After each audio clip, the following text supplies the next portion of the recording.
across the UK, on DAB+, on YouTube, on your mobile, and on your side. This is Talk.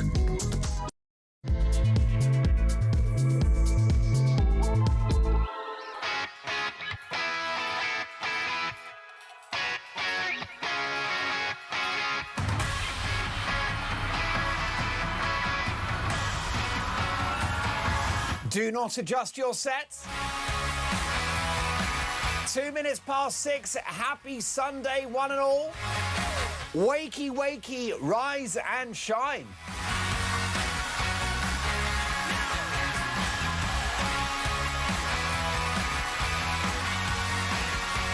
Welcome to Talk Breakfast. Mark Dolan with you for a very busy show. Breaking this morning, 2,500 of the country's most dangerous criminals are to be released early under Labour plans. What are the implications for public safety?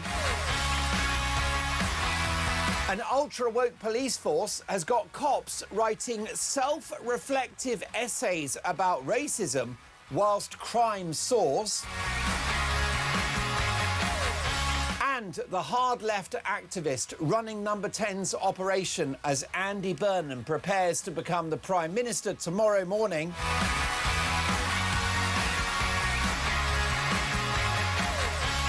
And with a raft of policy changes in the offing, my question to you this morning is a simple one. Do we need a general election? My phone number is 0344 499 1000. Text the word TALK in your message to 87222 or leave us a voice note. And as the saying goes, let's talk.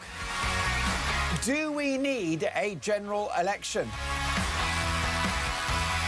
And if we had one tomorrow, who wins?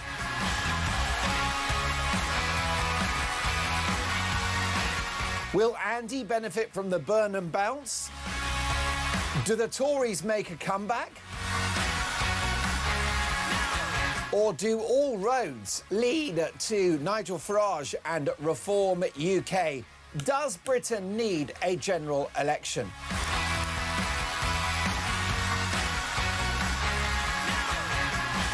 Burnham's plans for power in a special Dolan's dispatch at 9 o'clock. You won't want to miss it. But first, let's have a look at today's front pages. And we kick off with the Sunday Telegraph. Andy Burnham, I will scrap costly digital ID cards. Now, this is a rare bit of good news from the incoming Labour Prime Minister, who I'll be dealing with in no uncertain terms at 9 o'clock in Dolan's dispatch. Most of his policy ideas are horrible and will make us poorer and accelerate our national decline. But we're getting news of two good things. First of all, the scrapping of digital ID cards, which are illiberal, authoritarian, wildly expensive, won't stop illegal immigration. Delighted that this gimmick is to be chucked into the dustbin of history. The other good news is that Andy Burnham, as Prime Minister, will accelerate gas and oil exploration in the North Sea. But don't be fooled, folks, because this is too little too late. And we're not going to have any new oil and gas licences, which is exactly what the country needs, because we've got so much oil and so much gas on our own shores. We need to exploit it, and we can sell it on the international energy markets and make billions. And we need that money, because in the month of May alone, we borrowed £23 billion just to keep the lights on. Half of that 23 billion, by the way, servicing our debt. So that's empty money. That is money down the drain. It's not investment, which is the snake oil word that politicians use for more borrowing, more profligacy, more waste. So let's have a look at this ID story, because it's great news. A very illiberal policy that Tony Blair's been trying to introduce for decades. Andy Burnham will scrap Sir Keir Starmer's flagship plan for digital ID cards and has pledged to redirect the resources towards people's everyday priorities. Mr Burnham, who will become Prime Minister tomorrow, said he wants his government to focus on giving power to communities rather than hoarding it in Whitehall. Now, this issue about the distribution of power is a complete distraction, because creating a number 10 North and handing powers to local authorities and creating more regional mayors is actually more bureaucracy, more waste, and potentially more corruption. And it won't do anything about inflation. It won't do anything about unemployment, which is on the rise, courtesy of the party of working people. You couldn't make it up. It's not going to do anything about youth unemployment, which is the highest in Europe, which is going some, given no one in Spain works. This decision to devolve power to the regions and create more mayors, more bureaucracy, more cost, is not going to do anything about the gap in military spending. It's not going to do anything about terrorism. It's not going to do anything about the highest energy costs in the developed world. It's not going to do anything about illegal immigration, which Andy Burnham hasn't even mentioned yet. Not a squeak out of our incoming Prime Minister, who has no mandate about the boats, which is costing us billions of pounds a year and making life a misery for our communities. Sunday Mirror, royal exclusive. Harry wants more UK visits with the kids. Prince to continue controversial fight for a taxpayer-funded security solution. This is the problem with Prince Harry, you see. Give the guy an inch and he will take a mile. King Charles was kind enough to offer him a room at Buckingham Palace for his UK return this month. And a war of words broke out between Buckingham Palace and the Sussexes about whether or not that accommodation had been offered. It's my understanding that Buckingham Palace did offer accommodation at Buckingham Palace, which is very kind of them, and which he doesn't deserve given the damage he's done to the monarchy. But it's my understanding that Harry was very slow to respond to that offer and decided at the last minute to say, oh yeah, you know, I'm Prince Harry, I'm going to take that accommodation in Buckingham Palace. Well, unfortunately, Harry missed the deadline because the authorities needed a week's warning that he was coming, which is understandable because they need to organise security. They need to give the bedrooms a bit of a go with the Dyson. They need to fluff the pillows and get a few basics in the kitchen, you know, a couple of loaves of bread, some eggs, full fat milk, that kind of thing. So this spoiled chancer now thinks he can waltz back into the UK whenever he wants with armed royal protection, which, be clear, has got nothing to do with his safety. It's his ego, it's a flex.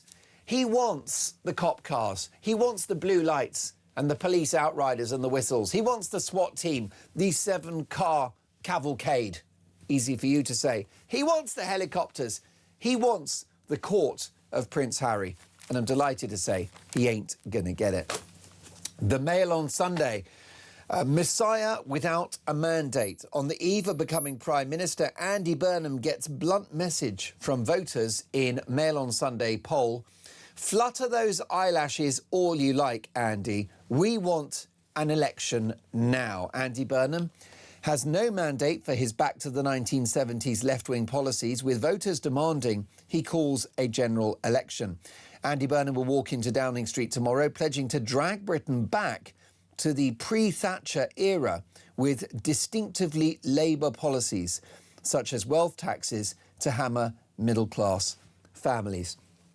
Let me explain this issue around the wealth taxes, because it sounds all well and good, doesn't it, to make the super-rich pay their fair share.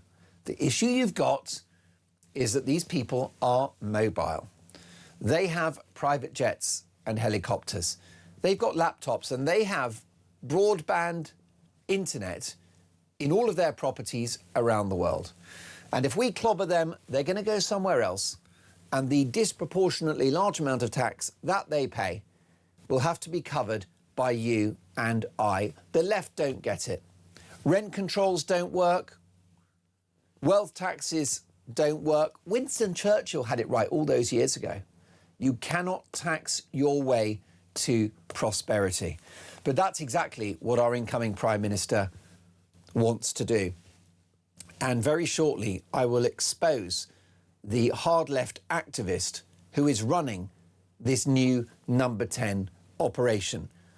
Be in no doubt, Andy Burnham has decided to go full socialist. Now, he didn't used to be. I'm not even sure that privately he's that left-wing. He used to be a Blairite, then he was a Brownite, then he became a Corbynite. This guy has been on more journeys than Judith Chalmers from Wish You Were Here. Do you remember that? What a great job that was. We lost Judith Chalmers recently, didn't we? A wonderful broadcaster and a nice lady. Spent her whole life on holiday. Nice work if you can get it. But let me tell you that we are in trouble, folks. We are going to hell on a handcart. There are a couple of good things that we can bring to your attention today, courtesy of this incoming new Prime Minister. He's going to scrap digital ID, which is great news because it was never going to stop illegal immigration. It was expensive and it set the precedent of us having a number as citizens, which is Orwellian and wrong. And as we saw during COVID, would be leveraged against us. If you had the digital ID, it starts as a suggestion. It's always voluntary at first, isn't it? Voluntary before obligatory. We saw that during the pandemic with the masks. Do you remember those filthy face muzzles? Oh, it might be quite a good idea if you all wore one of these masks. A few months later, mandatory. And of course, I protested about that here in this very studio during the pandemic by chopping up a mask, which led to a viral video and a global news story. All the lefties, all the wokesters had a complete meltdown. And that's what my job is to do, is to make those people melt down. That's my purpose on this planet. Sunday Express, Labour blows £12 million a year on left-wing advisers. Labour have been accused of rewarding failure by packing a bloated Whitehall with ever-increasing numbers of left-wing apparatchiks at taxpayers' expense. Please don't expect me to say the word apparatchiks this early in the morning. I've barely had my first cup of tea. Critics have blasted the government for failing to get a grip on the ballooning welfare bill, at the same time as spending more public funds on special advisers in ministerial departments. Think what the public are not being told by the political elite is that the country is bankrupt. And Andy Burnham thinks that we can go back to the 1970s. Good luck with that. We are absolutely broke. More goes out than it comes in. We're borrowing £20 billion a month just to keep the lights on. And here's my view.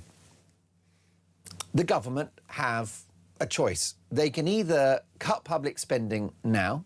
It used to be, 20 years ago, it was 35% of GDP. Now it's 44%. So it has grown by 10% in 2 decades. We don't need more money spent on us now than we did then. Nothing's changed. But the size of the state and the welfare bill has exploded. So the government have 2 choices. Either they can cut their cloth and have a country that lives within its means. If that doesn't happen, the UK will have a Greece-style moment, at which point bureaucrats will come in, technocrats, and they will just have 20% cuts across every department. Wouldn't be the worst thing in the world, because look at Greece now. They had, of course, a meltdown in 2008. They lost control of their economy. It was a sovereign debt crisis. They were defaulting on their debts as a nation. And basically, it was just crazy, crazy cuts across every department, 20 to 30%. And now Greece have a good economy. The state has shrunk. And did you know that it's cheaper for Greece to borrow on the international bond markets now than it is for the United Kingdom, a country that we're told by the left is the 5th biggest economy in the world and is incredibly rich? That doesn't mean anything, because I could, for example, have an income of, I don't know, £20 million a year, but if my debts are 100 million, I'm not a rich man.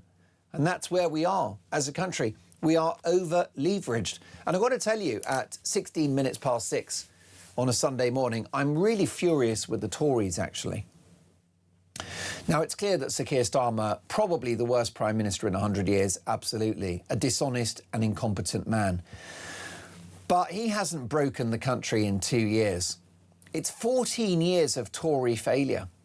No wonder people are so angry with them still. No wonder people quite like Kemi but hate the party and will never forgive and never forget. But then the million-dollar question is, are Reform ready for power? Are they the answer? Because it's my view what this country needs is some robust conservatism, some undiluted conservatism for the next 10 years. We need a decade of painful medicine to get our economy in order. We need to close the borders of this country to illegal immigration. The proposed number of illegal migrants per year, I would suggest, is 0. That would be just plucking a figure out of thin air, Dean Spencer. I think illegal immigration, my suggested figure would be, of illegals, 0. What do you think? Is that a good number? I think that's a good place to start. Legal migration, 50,000 a year tops. That's it. And if there are gaps in certain areas, well, then you cut the welfare so that the perfectly healthy people who don't work can get up in the morning and do just that. You know, it's such a Ponzi scheme. A lot of the Boris wave was because of the Home Office telling the Prime Minister at the time, spooking the Prime Minister, that we had this massive skills crisis, particularly like the fruit pickers, the care homes, the NHS, that kind of thing. Well, there are 10 million working age adults in the United Kingdom. It's so expensive to import labour because these people are, good luck to them, I'm sure they're nice people, but they're low skilled, which means that even if they work, they will require in-work benefits because they're low paid. And they will require subsidised housing and they will need public services. They will be dependent on the state for the rest of their lives. So when you import low-skilled workers, it costs you money. It's like a massive mortgage. There is some suggestion that the cost of the Boris wave is in the region of £250 billion across their lifetime. And that's even if they work, because they're on 11 quid an hour, which means they need subsidised housing and they need the NHS and they need the free school places, etc., and in-work benefits. So it's incredibly inefficient. It would be much cheaper not to import low-skilled migrants and to pay people in care homes 15 or 20 quid an hour. If it paid 20 quid an hour to work in a care home, millions of people would do it. They'd be queuing up, especially if welfare payments went down, because people aren't stupid. They follow incentives. And if you're sat there at home, chowing down Domino's pizza, guzzling those big bottles of Diet Coke and watching Loose Women at the taxpayer's expense, if the amount you received from the state disappeared or shrunk significantly, and then there was more money from going to work, hey presto, people would go to work. You have to create the right incentives. That's why America is the biggest economy in history, because you're not rewarded for staying at home. It pays to work. In America, you have to work to survive, which is why it's a successful, productive economy. And let me tell you, everyone's happy in the United States. Poor people in America are very upbeat. I'm not talking about those poor folk on Skid Row, on Spice and God knows what else, which is as a result of left-wing policies in cities like San Francisco and Los Angeles. But working-class Americans are very happy people because they have the work ethic, they set their alarm, they go to work, they drink a coffee, they get a Dunkin' Donuts, and they put a shift in. And that's why America works, and that's why Britain doesn't. Let that sink in before the break. 10 million working-age adults in the United Kingdom are not active in the economy. 10 million! Now, my maths aren't great, but what is that? That is 1 in 6 of the population, most of whom can work, that don't make it make sense. No wonder we're going bankrupt. Folks, it's not going to work.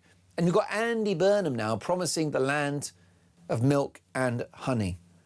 And I'm not having it. By the way, what about this? Foreign aid is going to go up to 0.7% of GDP under Andy Burnham because he's more worried about poor people overseas than he is about poor people here. Let me know who you're more worried about. Are you more worried, given that we have limited resources and we therefore have to make choices, Are you more worried about poor people here or poor people overseas? 0344 499 1000. Sunday Times. Burnham will take over failing Thames Water. Crisis hit utility to be put into special measures. Build safe room at home, MPs are urged. I mean, welcome to our broken democracy, where if you are right-leaning or a Conservative, you face murder. The security services have advised vulnerable MPs to set up safe rooms in their homes in case of attacks, amid growing concern for politicians' safety. Most of this threat comes from the radical left. And we saw it with Charlie Kirk. We've likely seen it with my lovely friend. We're not even going to go there. You know who I'm talking about. And it's quite simple. They tried to kill Donald Trump a couple of times, didn't they? The left want you dead. They don't want to defeat your arguments. They want to kill you. George Cottrell opened account days before mystery reform donation. Oh, this is so tedious. Let's have a look. The convicted criminal who funded Nigel Farage opened an account with an obscure overseas payment company days before it was used to channel an unexplained £500,000 donation to Reform UK. George Cottrell became a client of OneFi, a little-known Australian firm that moves crypto and traditional currency across borders, in late May 2024. Sunday Times can keep doing their digging. The Sunday Times, by the way, a paper that recommended that we vote Labour at the last election. So I'll take what they've got to say with a pinch of salt. Folks, we've got more front pages to come. My question to you this morning is a simple one. Do we need a general election? 0344 499 1000. 6:24, this is Talk Breakfast.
We've had a uniparty in government for many, many years. They've cut our defences, they've opened our borders, they've emptied our prisons, they've seen law and order decline on the streets, they've gone for crazy net zero agendas.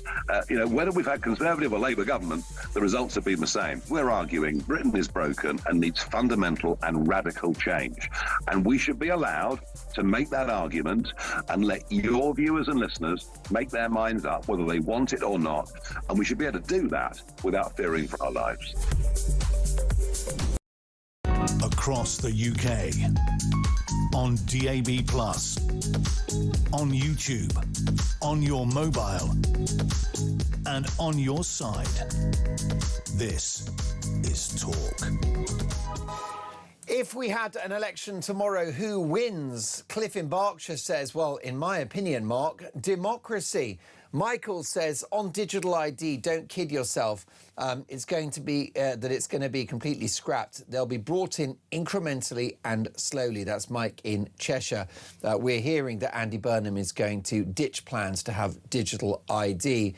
But Jim in Warwick says, Mark, Burnham's scrapping of the digital ID cards is only because it will reveal just how many people shouldn't be in our country. Do not be deceived. And what about this from Dave? If this is not an example of broken Britain, I don't know what is.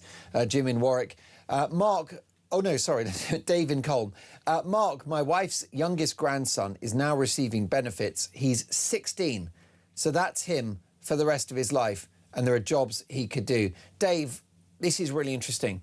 The relationship between citizen and state has got to change, and our cult of welfarism must end. It's got to pay to work, hasn't it? Jim in Warwick has also messaged me again for a second time saying, Mark, look at any town centre on a working weekday and the place is full of working age folk strolling around in permanent holiday mode. Get to ruddy work. No election. This dump is so leftified that Burnham will get in. It's 2 or 5 years of him. I know which I would prefer. Jim, thank you for that. Live in the studio, talk star and legendary broadcaster Duncan Barks. Good morning, Duncan. Morning. We need to do something, don't we, about the cult of welfarism? Yeah. It's spiralling out of control. I think it's unsustainable, though the new music so far from our next Prime Minister, the 7th Prime Minister in 10 years, ain't great, because everything, the limited amount of stuff we've seen or heard from Andy Burnham kind of suggests that we're going to be living in a world of milk and honey, and we can't afford to do it anymore. No, I think we're in a very dark place, and I think that the politicians are not being honest with the public about the dire state of the finances. No, I mean, I think in the past, Tory leader Kemi Badenoch talked about the need to pay down the massive amount of money, our UK debt. Nigel Farage, Reform UK leader, has done the same as well. Just to put this into context, this is, I mean, we pay £105 billion a year in interest alone to service our national debt. 105 billion quid. That is set to increase. So whatever Burnham decides to do, and I think Burnham wants to be loved, right? I think he's a dyed-in-the-wool socialist. We already had this kind of speech on Friday when he became Labour leader. He talked about this awful term neoliberalism, which I don't think anyone really understands. What he really meant was the Thatcher years. The Thatcher years that meant this country grew and grew in its economy. OK, there were difficult decisions that she made. There are some decisions that I think she would have done differently with the benefit of hindsight, right? But he wrote all of that off. And my main takeaway from Friday's speech was, well, let's just go back to the 1970s, where everything was great. Well, it wasn't great. You know, 3-day working week. We had bin liners and rubbish piling up on the side of the streets, dead bodies. I mean, we all know the background of the 1970s. And yet he seems to want to convey this whole idea, which is we just need to go back to that kind of time. And if you look at some of the stories in today's newspapers that are slowly, I suppose, some policies potentially that are being floated. It's going to cost a lot of money. Renationalisation, Thames Water, bring it back under public ownership. Billions and billions of pounds that'll cost. Well, it's ideological, and it's not going to improve the lives of our viewers and listeners. No. And neither is an office, a number 10 North, or any of these other gimmicks. Neither is handing power to the regions or having more mayors. That's more bureaucracy, more cost, and potentially more corruption. Absolutely right. Do we want another layer of politicians? I mean, you know, devolution's not really worked that well in Scotland or Wales. No way. You know, in Wales, the NHS under Welsh control was the worst possible set of health outcomes. So I think there are a lot of questions that are being asked, rightly so. We need some answers. At the moment we have, it seems to me, our next Prime Minister, of course, Burnham officially becomes Prime Minister tomorrow. He is a vibes politician, Mark. It's all about the vibes. And the thing is, he's got no mandate in my book, and he's had zero scrutiny, pretty much zero scrutiny up until now. Can I go through the stuff that he's done? Is that OK? I'd love to. All right. Give me so the crib sheet. by my reckoning, OK, he did this Q&A with Reddit, the chat forum, which at best is left of centre anyway. A Q&A, ask me anything, he said. Who selected the questions that he had to answer? His aides. Brilliant. So, you know, and that was an hour. What else did we have? We had a very cosy, not challenging interview, Andrew Marr, the political broadcaster. Oh, we had a session with Gary Lineker for Goal Hanger Podcasts, which was incredibly soft. We had this. This is a guy that had to leave the BBC for sharing images of Jewish people, likening them to rats. We had this bizarre thing where he did this stunt. This is Burnham in Cardiff, where he had a couple of seats on the street. I don't know if you saw this. And it was, come up and ask me anything. So there was our future Prime Minister with real members of the public. What did that end up being? About a 2.5-minute, very polished, slick video on social media for Andy Burnham. I didn't see anyone ask questions about immigration or curbing welfare spending. And then we've just had this kind of set of videos, again, on his social media platforms. And that's OK. You can argue that modern-day politicians have to communicate in that way. But some of the questions, do you believe a Yorkshire pudding should be served at Christmas dinner? And he was like, no. I was like, oh, great. Oh, well, that's what our future Prime Minister thinks about the issues that really matter. The other one, I mean, I don't know who asked these questions. Should the milk go in a cup of tea first or the hot water? It's like, who the hell cares about this stuff? I want solutions for the state of this country. And so far, we're not hearing anything. And he's not had a great deal of scrutiny. He's not been on stations like Talk. He's not actually had any interviews with serious political journalists. And this is the problem. When he does speeches... Right, so we had his Makerfield by-election victory speech. We had that thing at the People's Museum in Manchester. We had the thing on Friday. What's the common denominator? No questions from the media. Yeah. And it's not all about the media, you know, even though you and I work in it. But surely there's an argument to say you need greater scrutiny. And if he says something, people should be able to go, how's that going to work? How are you going to pay for that? Yeah, well, I can identify what those vibes are going to be from our vibe Prime Minister. The vibes are going to be higher inflation, more debt, higher taxes, higher energy costs, more boats crossing the channel. I mean, this is a guy that hasn't mentioned illegal immigration once, which, let me assure you, Duncan Barks, is a concern of all voters, including on the left. Indeed. Do you think he's got the bottle, the backbone to tackle that issue? No, not at all, because he's made it very clear that he's all in with the hard left of his own party. We've seen that with his criticism of Labour's response to the war in Gaza, effectively calling for sanctions against Israel, the only democracy in the Middle East, who were responding to the worst attack on Jewish people since the Holocaust. So that's a very left-wing position.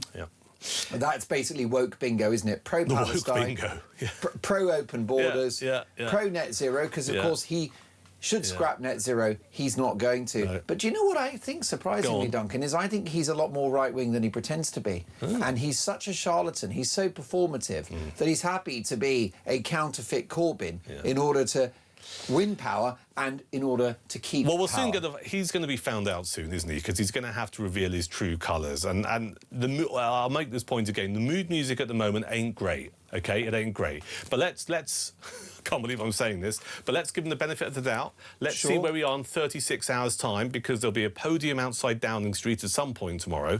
I mean, there's got to be, right? Correct. And he's got to outline his vision for the country. So let's see and hear what he has to say. But this is the point I keep coming back to. Whatever he says, he needs to be scrutinised on it, and he needs to be talking to people on this platform, Talk, and indeed elsewhere, explaining how he's going to pay for it. Because he can promise everything in the world, right? He can say, I mean, there's a story knocking around today about capping bus fares across the United Kingdom at £2. Brilliant. How are you going to pay for it? Correct. You know, renationalisation. Even I struggle as a child of Thatcher. Well, not a child of Thatcher. I mean, obviously she wasn't my mum, but from the Thatcherite era, to defend privatisation of the water companies, because, you know, if you look at the last several years, it ain't been great, right? Even I struggled to defend privatisation. Would I go so far as to say nationalisation or returning them to public ownership is the answer? I don't know, is my honest answer to that question. But if Andy Burnham is going to return the energy companies and the water companies into public ownership, what's the question? How are you going to pay for it? Where's all of this money going to come from? Indeed, and you do feel like we'd won the arguments in the 1980s. It was a good thing to privatise most of those businesses, including British Telecom and British Airways, which were losing millions of pounds a year because governments aren't good at running businesses. And it was costing all of us a fortune. And actually, even nationalising the utilities is not necessarily a no-brainer. It sounds smart, but before water nationalisation, we had broken pipes and we had polluted rivers. British Telecom. You've got to realise that. British Telecom. Do we really want to go back to a time in the late 70s and early 80s where you'd have to make an appointment to get someone to come round to your house or your flat to install a telephone line, and it could take weeks, if not months. Three months, for you to get that telephone installed in your flat or your house. And British Rail was a disaster as well. The trains weren't running on time. So actually, most of the privatisation worked. And here's the issue with the water companies. They've actually invested tens of billions in the water infrastructure. Yeah. So it's not black and white, but clearly Thames Water is a massive headache with debts of over 20 billion. But the problem with the water companies, Mark, is they're not very good with reputation management, right? They hide, don't they? I know people Correct. who work for some water companies in this country, and they say to me, what would you do? And I'm just like, you need to be more transparent. Your chief executive needs to be everywhere and take a duffing up occasionally, not hiding in a bunker, which is what they tend to do, which doesn't help when you talk about the reputation of our water companies. Folks, I've got a question for you this morning. Do we need a general election? Is certainly a good one, 0344 499 1000. But do we need to cut welfare in this country? 0344 499 1000. Is the welfare state now too generous? Does it pay to work? What do you think about that? 0344 499 1000. Do we need to cut welfare? It will be painful, but is it necessary? Let me know your thoughts. Also, this morning, thousands of rapists are to be freed under Labour's early release scheme. And what about this, folks? An ultra-woke police force has got cops writing self-reflective essays on racism whilst crime soars. We've got the inside story. That's next.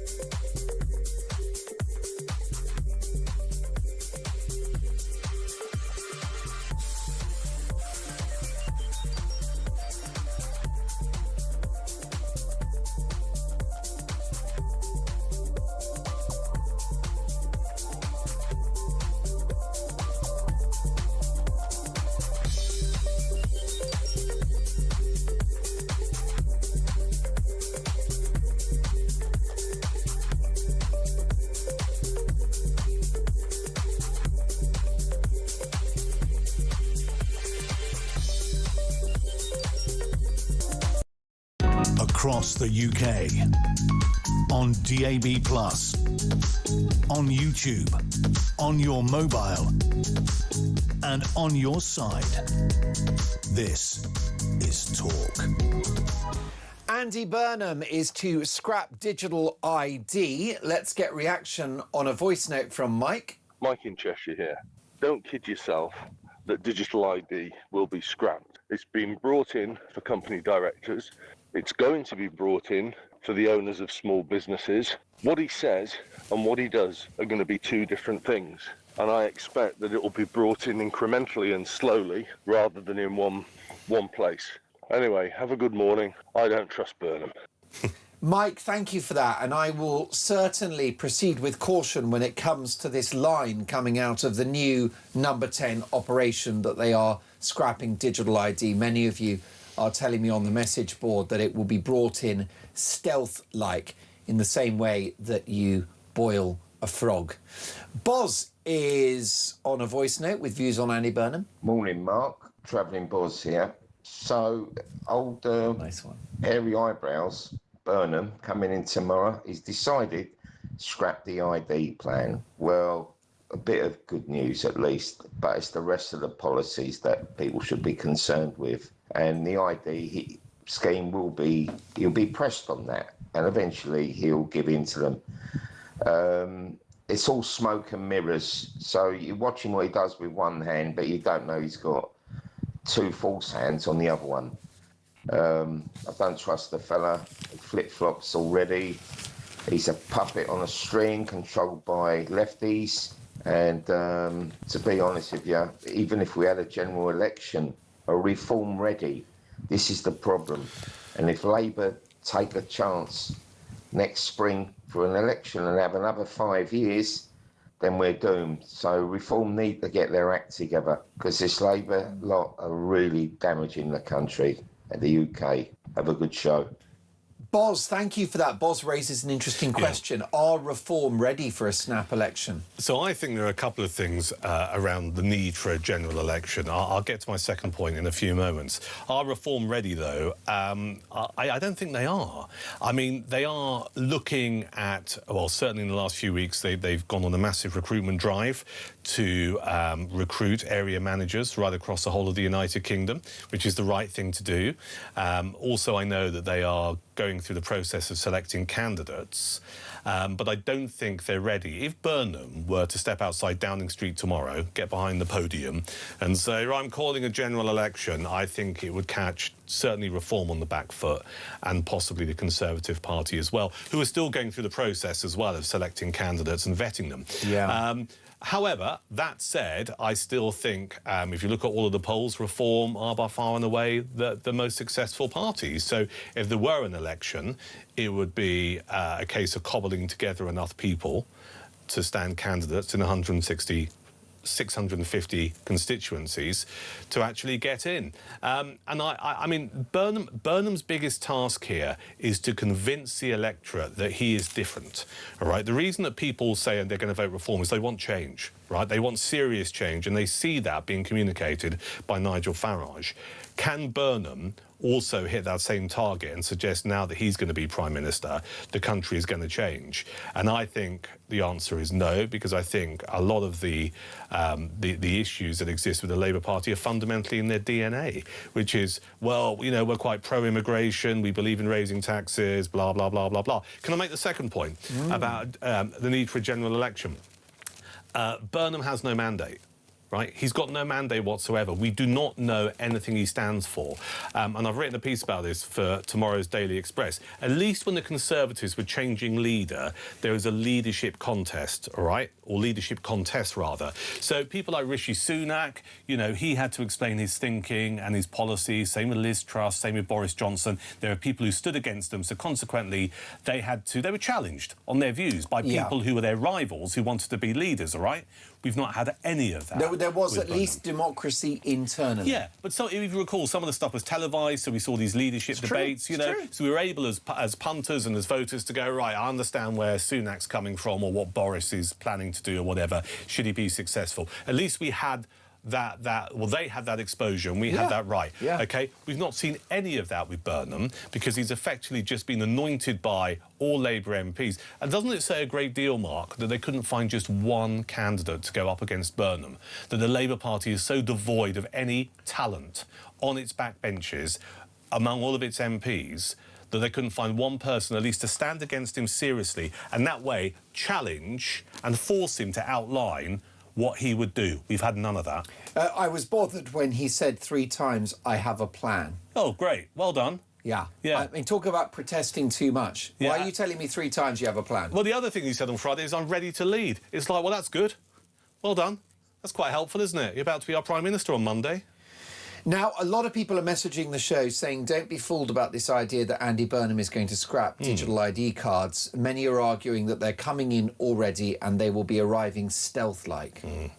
I think there's something in that. Look, I'm a cynical old hack like yourself who's worked rather around politics and media for far too long.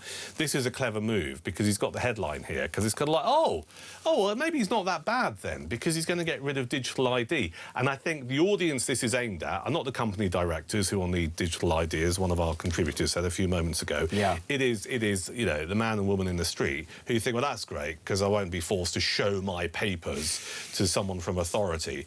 So this is a clever bit of political communications here. It's just kind of like, oh, look, well, maybe Andy's not so bad because already he's going to scrap digital ID. Am I too cynical? Don't be fooled. Not cynical at all. You might be a hack. You're not an old one.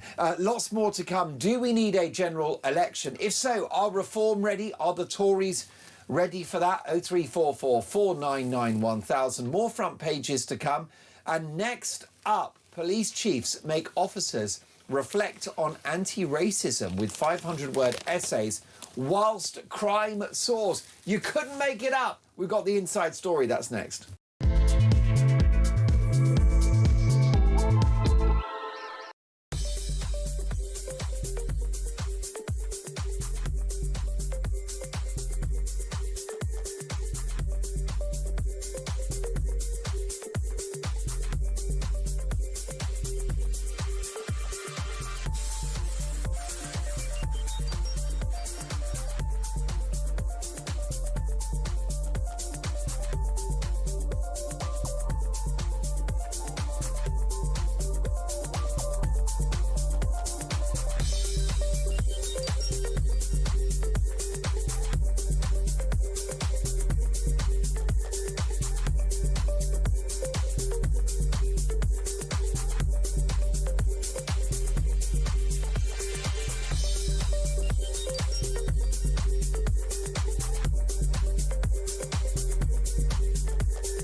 had a uniparty in government for many, many years. They've cut our defences, they've opened our borders, they've emptied our prisons, they've seen law and order decline on the streets, they've gone for crazy net zero agendas.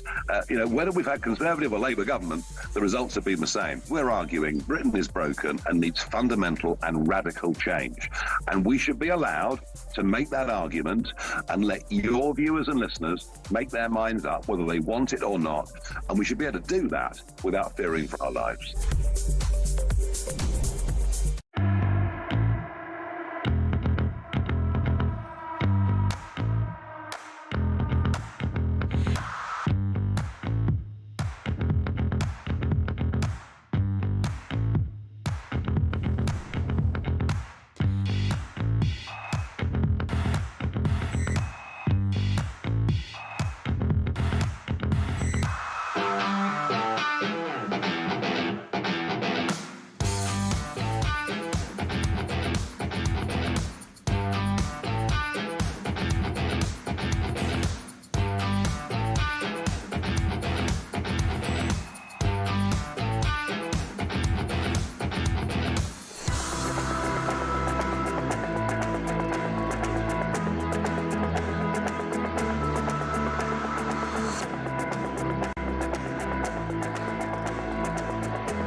Across the UK, on DAB+, on YouTube, on your mobile, and on your side.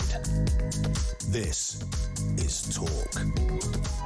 Do we need a general election? What do you think about that? Let me know your thoughts. Good morning, Mark and Duncan, says Steph. Yes, we do need to cut welfare, by the way. People are choosing not to work. It's so wrong. Yes, we need an election. No one should be elevated into a position of power on the say-so of a few thousand votes. David in Tenbury Wells says, good morning, Mark. If I was Burnham, I would stop the boats, handle welfare, pause net zero and crack down on crime and warn the backbenchers and civil servants, if you don't back me, I will call an election and you will be all out of work. Dave, that sounds like wonderful leadership. I don't think we're going to get it from Andy Burnham.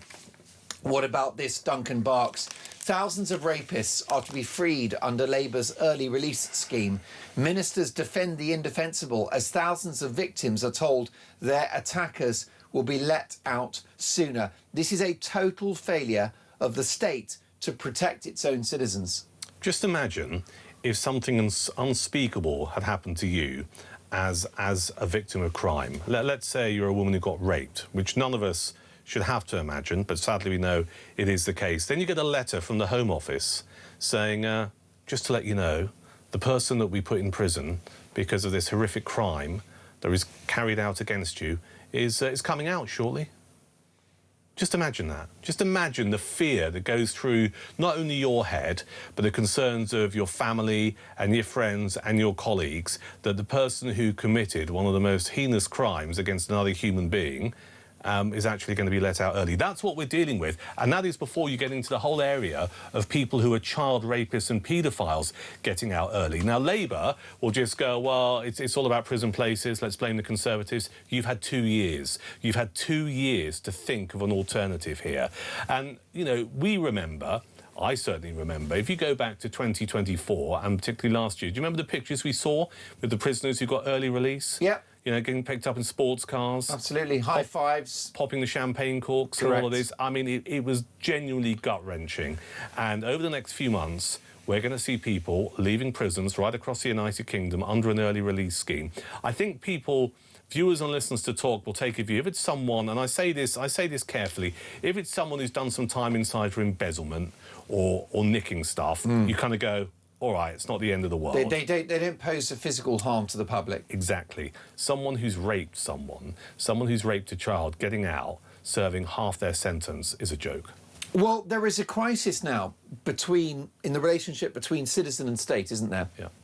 Because our viewers and listeners are paying their taxes, many working overtime 6 or 7 days a week just to keep the bills paid. Yeah.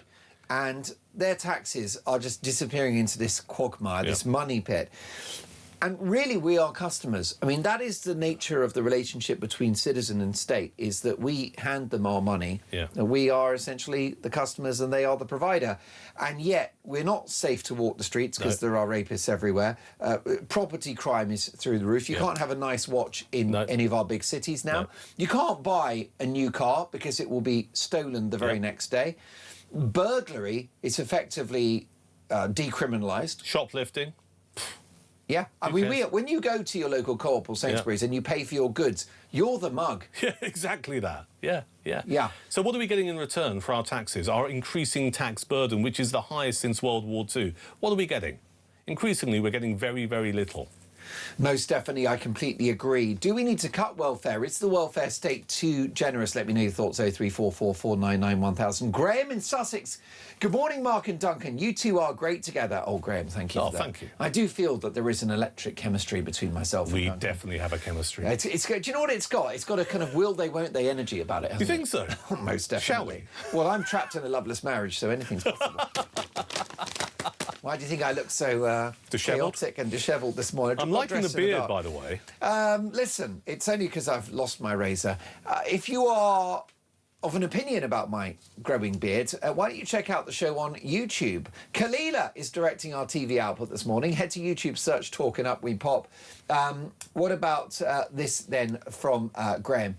He says, Mark and Duncan, borrowing to pay interest is not sustainable. It can't go on. My bank would not allow it. Exactly. Surely the markets will have to start limiting borrowing as they are less and less likely to get it paid back. I'd quite like it if it was similar to America, where you needed the support of both houses to borrow more money. I'd quite like if our next Chancellor had a little bit of experience in the world of finance. I'd quite like that. I mean, it's not a novel idea, is it? I mean, we have potentially two people who might replace Rachel Reeves, who, remember, was not an economist, just happened to work in a bank for a bit. I mean, I did work experience at Barclays Bank in, like, 1988 in Worthing. Does that qualify me to run the nation's finances? I think you're very unkind about Rachel Reeves. She's got an amazing CV. Did you know that she led England to glory in the Battle of Hastings? I did know that, yeah.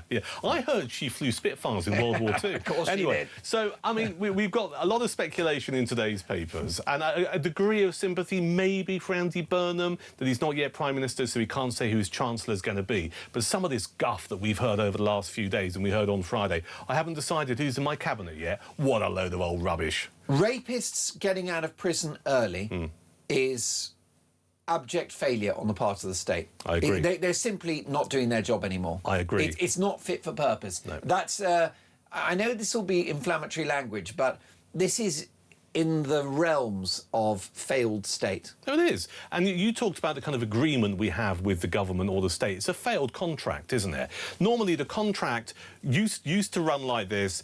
We hand over our taxes, certain things are supposed to be guaranteed, OK? So that means you've got an NHS that you can kind of access when you need to. Correct. All right? It means that our borders are secure, right? A very fundamental requirement of any government to secure the borders of any country, OK? When it comes to law and order, that the bad people, when you dial 999, someone comes out and they sort out the bad people, they put them in prison, right? And they serve some time in prison. All of that has unravelled over the last, what? 10 years, 15 years. And this isn't just a Labour Party problem. This is the problem that faces the Conservatives as well. Because even though Kemi talks a very good game at the moment, anyone who's an opposition politician rightly just goes, well, you could have done that in government, you could have done that in government, you could have done this in government, and it's a very difficult thing to come back from. And what about this? The leader of the Green Party, a truly unhinged individual, goes on Good Morning Britain and says that the grooming gang leader, Shabir Ahmed, should not be kicked out of Britain. Take a listen to this. I don't think we should be making these on a case-by-case basis. I think we need to have consistency and also make sure we stick to the rule of law.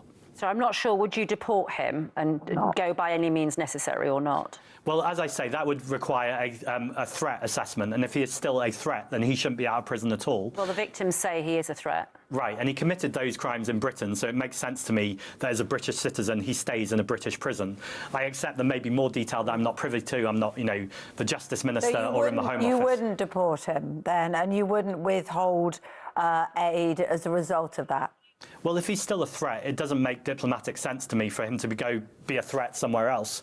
It makes sense to me that he's maintained in prison until he's not a threat. He hasn't got British nationality anymore. That was removed, wasn't it? That was one thing they could do, but they can't force Pakistan to take him back. So what would you do if you were in government in this particular dilemma?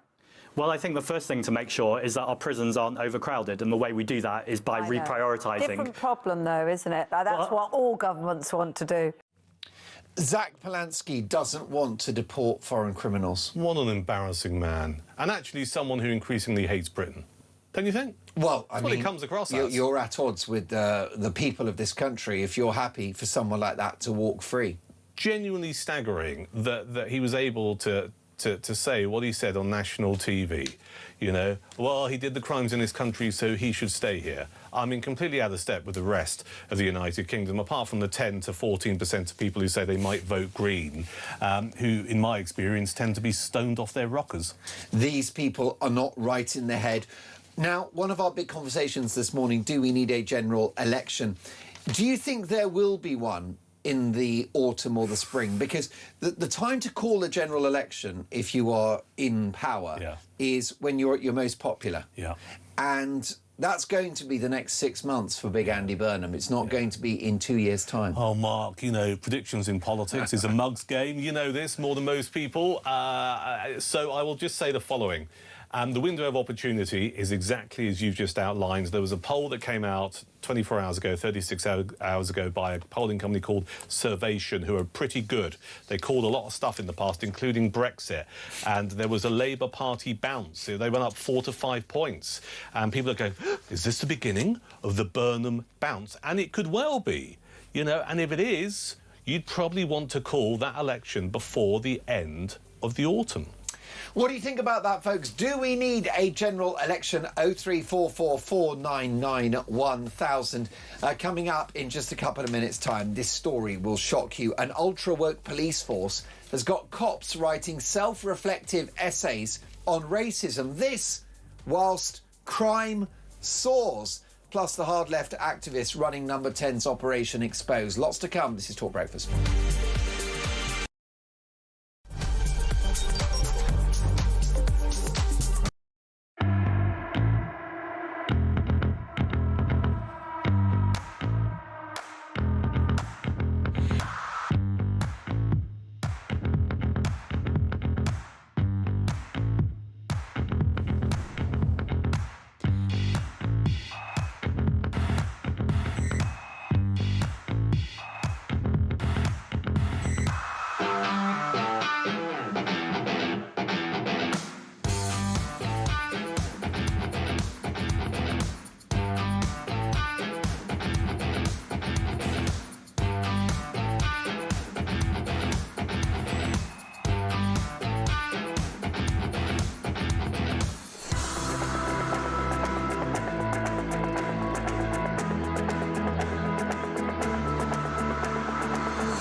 Across the UK, on DAB+, on YouTube, on your mobile, and on your side.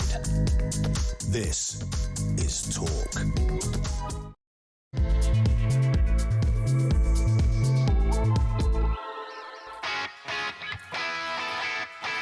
4 minutes past 7. Shall we do this?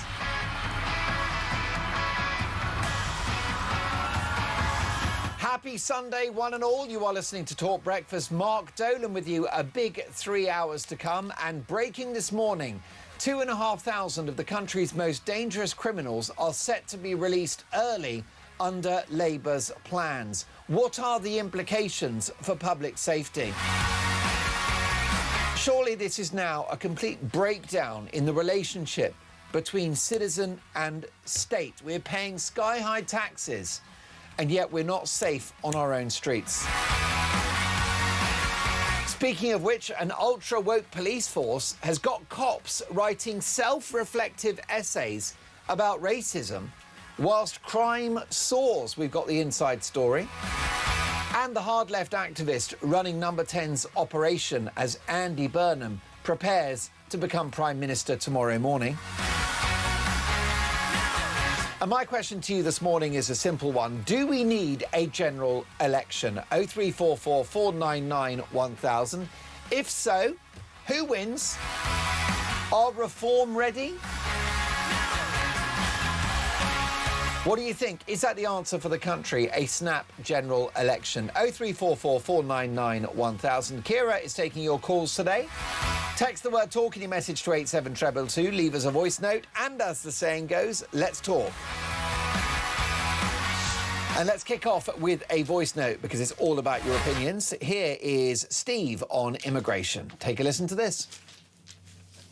Morning, Mark. Steve from Yorkshire.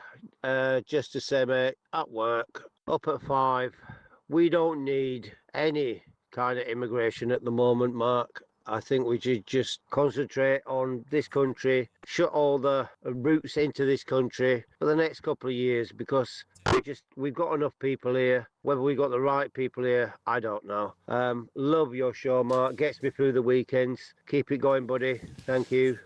Steve, that means the world. I really appreciate that. We are here for you, and it's what gets me up in the morning to serve my audience, to drop a few truth bombs and to represent your concerns on the national radio and television airwaves. Here's a voice note from Peter on Andy Burnham.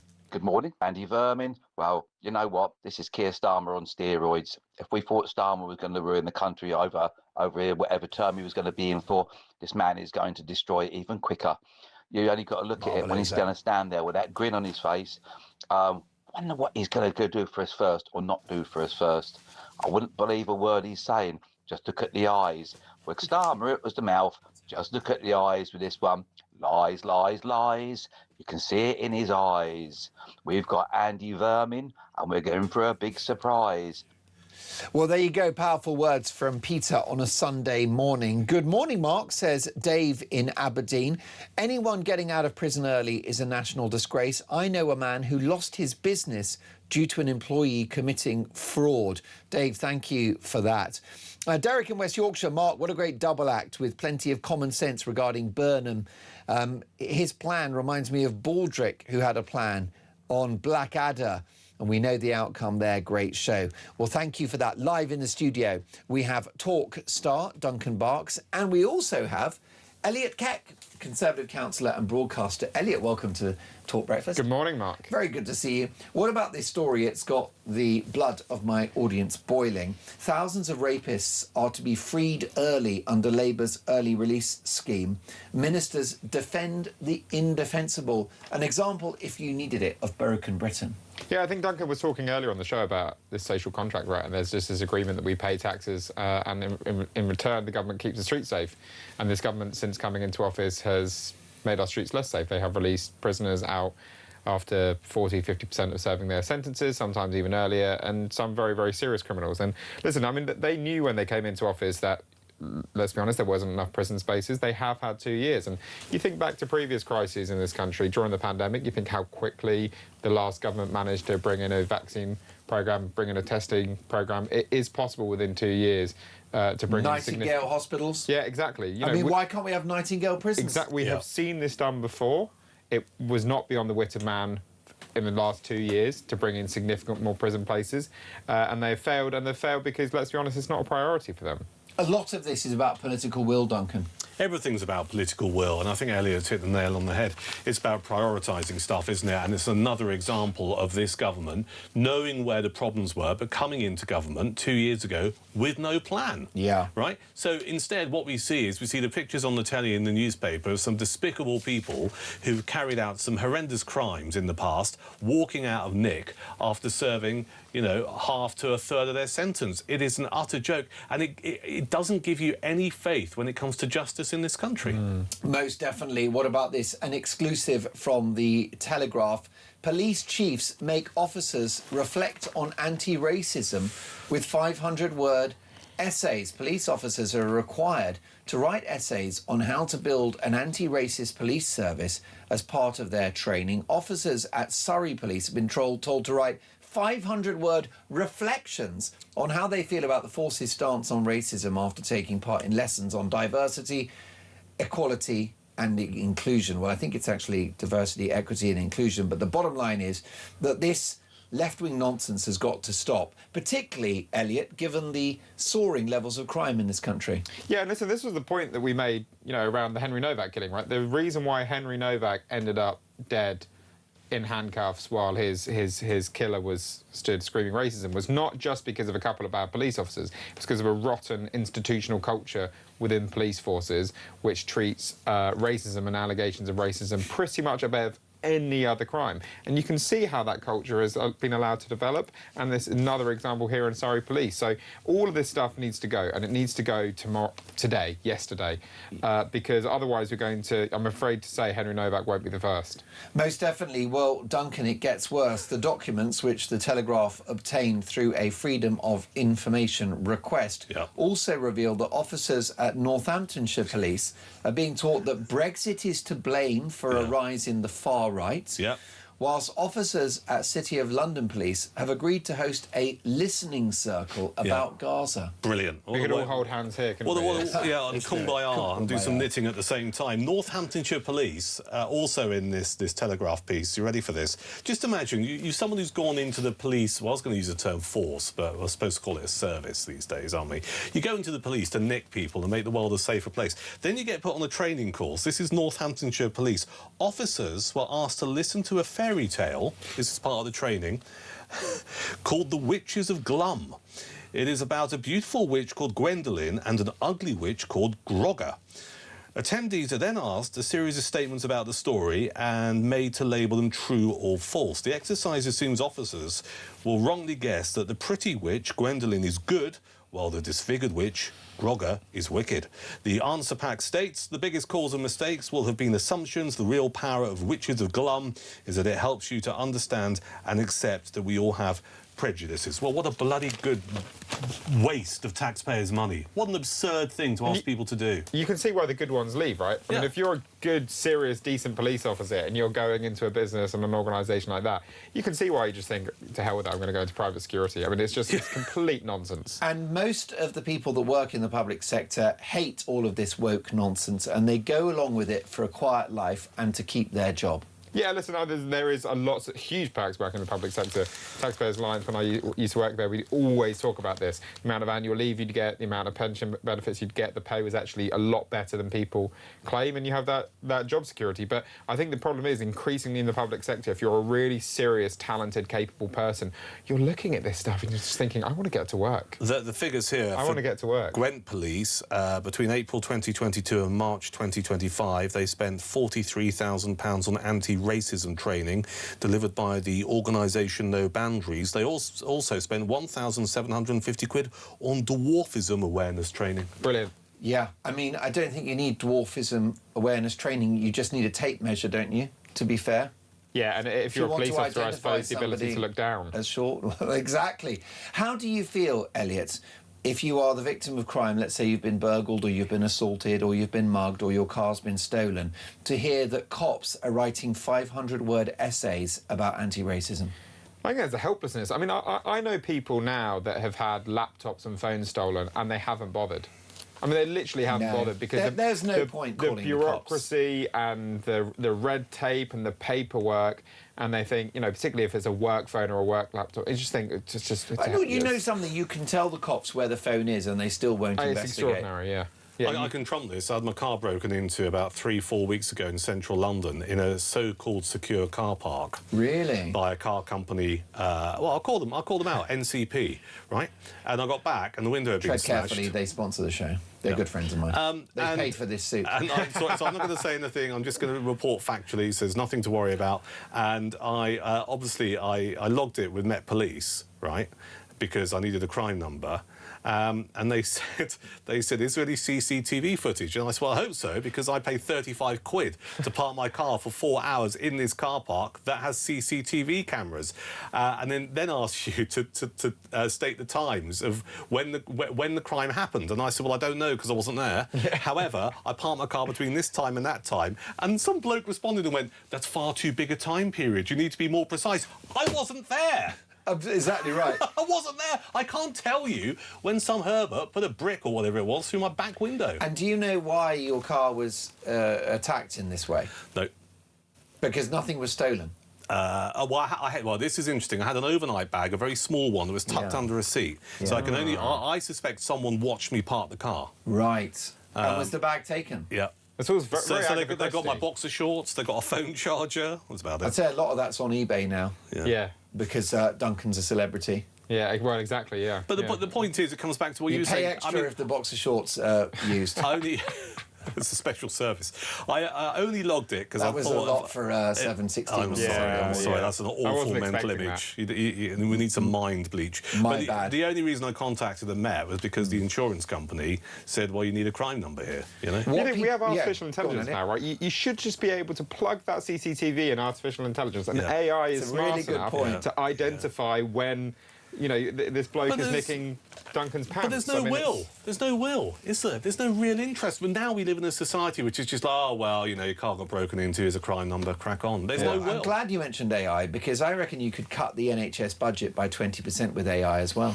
I think you could cut probably most of the public sector budget by more than 20%. But again, there's far too many people in far too comfortable jobs that are going to kick off about that. And you can see you can predict what the unions will do, and there's no chance Burnham's going to. Well, I heard a stat this morning, which is that public spending as a percentage of the economy was around 35% 20 years ago, and it's now 44%. Yeah, but we've not I changed. think heading up to 47. I mean, Is that yeah, right? Well, there you go. Right. So close to 50%.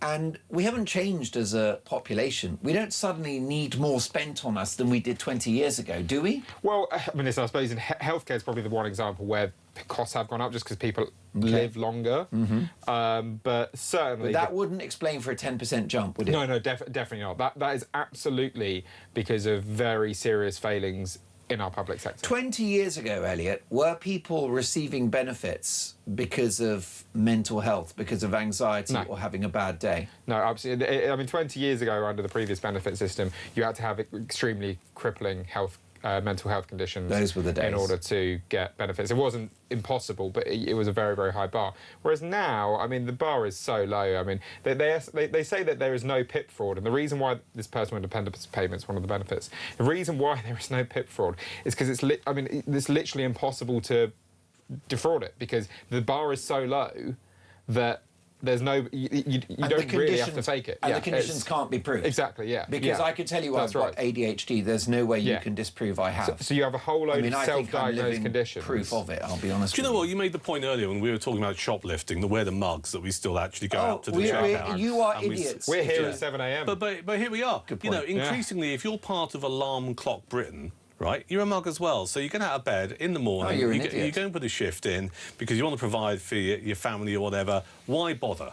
Increasingly, why just look at it and just go, oh, do you know what, I'm just depressed, so I'm not going to go to work anymore, give me some money. Well, I mean, why are we doing it? Why are we bothering? Well, I think that the public are not aware of the scale, the cult of welfareism in this country, Elliot. So it was actually the Tories, your party, that unearthed a shocking statistic, which is that 600,000 households in the UK are better off not working than working. Yeah, absolutely. I mean, that doesn't end well, does it? 600,000 households. That's catastrophic, yeah. Yikes. Yeah, and you know, that doesn't account for the quite significant number of households that would only be a bit better off from working, right? And let's think, if you're only going to be a bit better off from working, and it means you're having to spend 40, 50 hours a week in a job that maybe you don't like, you know, I think it's actually worse than that. And this is because benefits have become more and more generous over time. Work has become less and less generous, taxes have gone up, and of course benefits are tax-free, right? Almost all benefits are tax-free, which means that the equivalent salary you'd need to earn to get the same amount of benefits is, I mean, it's just staggering. But don't worry about it, because Andy Burnham's going to be Prime Minister tomorrow, and remember, Andy's for us, so he's going to sort it all out. Of course he is. He's going to sort it all out. Well, I remember looking at some figures in Scotland in regard to the cult of welfareism, and a single parent with 3 kids that doesn't work is clearing £40,000 a year. At the taxpayers. Post-tax as well. Well, there you go. So you'd have pre-tax, you'd have to earn 65. Imagine that. Yeah. It's broken, isn't it? Well, folks, what do you think? Do we need a general election straight away? 0344 499 1000. Live in the studio, Duncan Barks and Elliot Keck. Lots more to get through, including the hard left activist now running Andy Burnham's number 10 operation. We've got the inside story. See you in 2.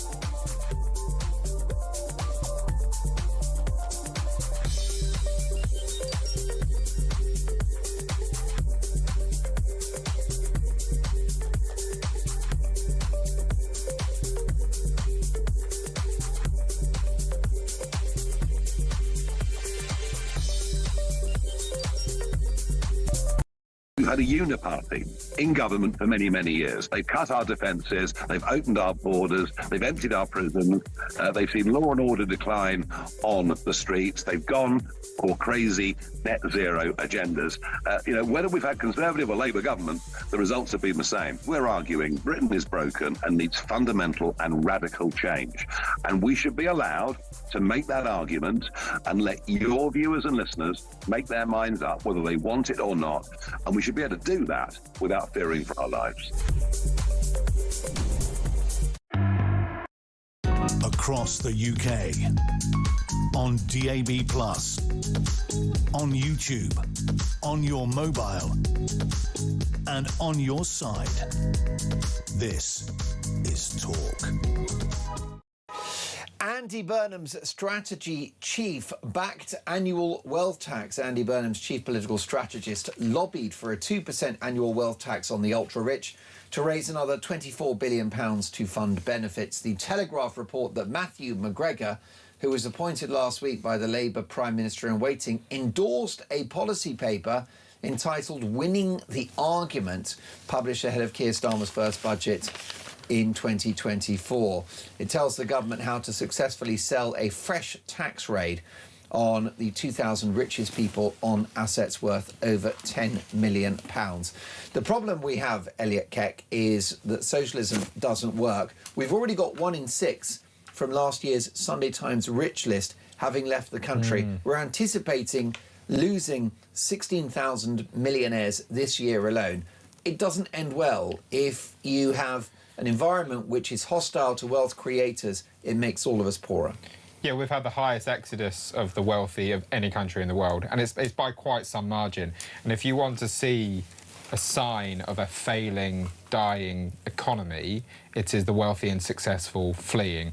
And it was really interesting. There was a documentary that Gary Stevenson, who's this sort of left-wing economics grifter, did on Channel 4, and he's arguing for a wealth tax. And he's got left-wing economists, Labour Party supporting economists there, humiliating him because wealth taxes simply do not work. Every single time they have been tried, they've been abandoned within a few years. Almost every country in Europe that brought them in have abandoned them. It's simply not possible. You are talking about people with unbelievably complicated portfolios where half the stuff may not even be valued necessarily, assets, you know, which haven't been given values, and you're then having to bring values into it, exposing yourself to massive complex court cases.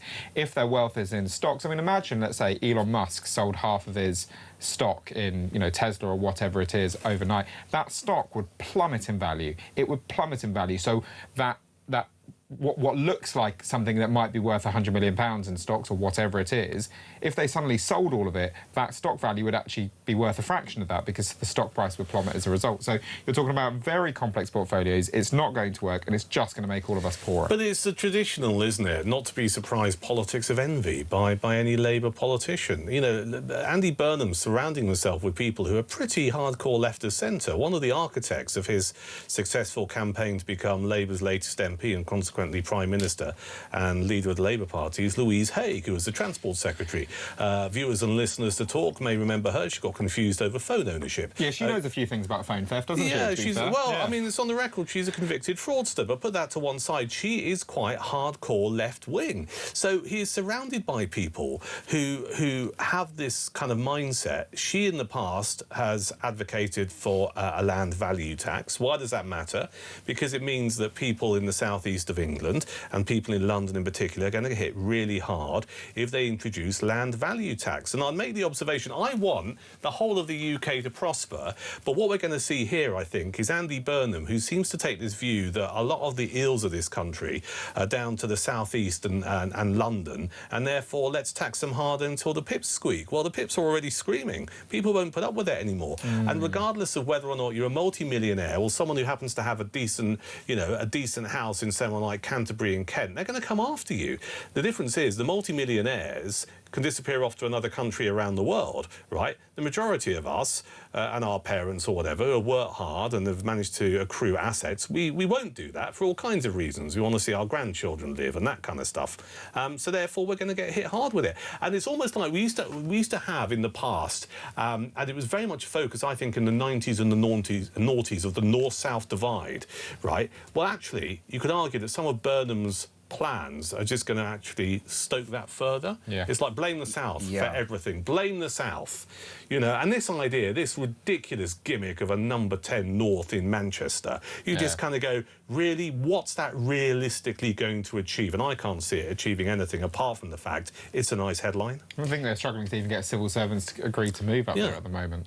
Yeah, I mean, it's going to be costly. It's going to involve civil servants sat on trains all day long, going up and down the country in order to have performative politics. Well, I guess if they all work from home, it probably does make a difference. I'll give you a prediction. I think the person who will head up number 10 North will be Angela Rayner. That's what I think he's going to do. That's actually quite a good guess. Which means you probably have to flog her flat in Hove, but there you are.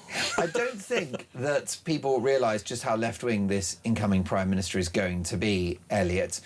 He's hired, as we mentioned before, this chap whose name is McGregor. Matthew. Matthew McGregor. And he's going to be Number 10's political strategy chief.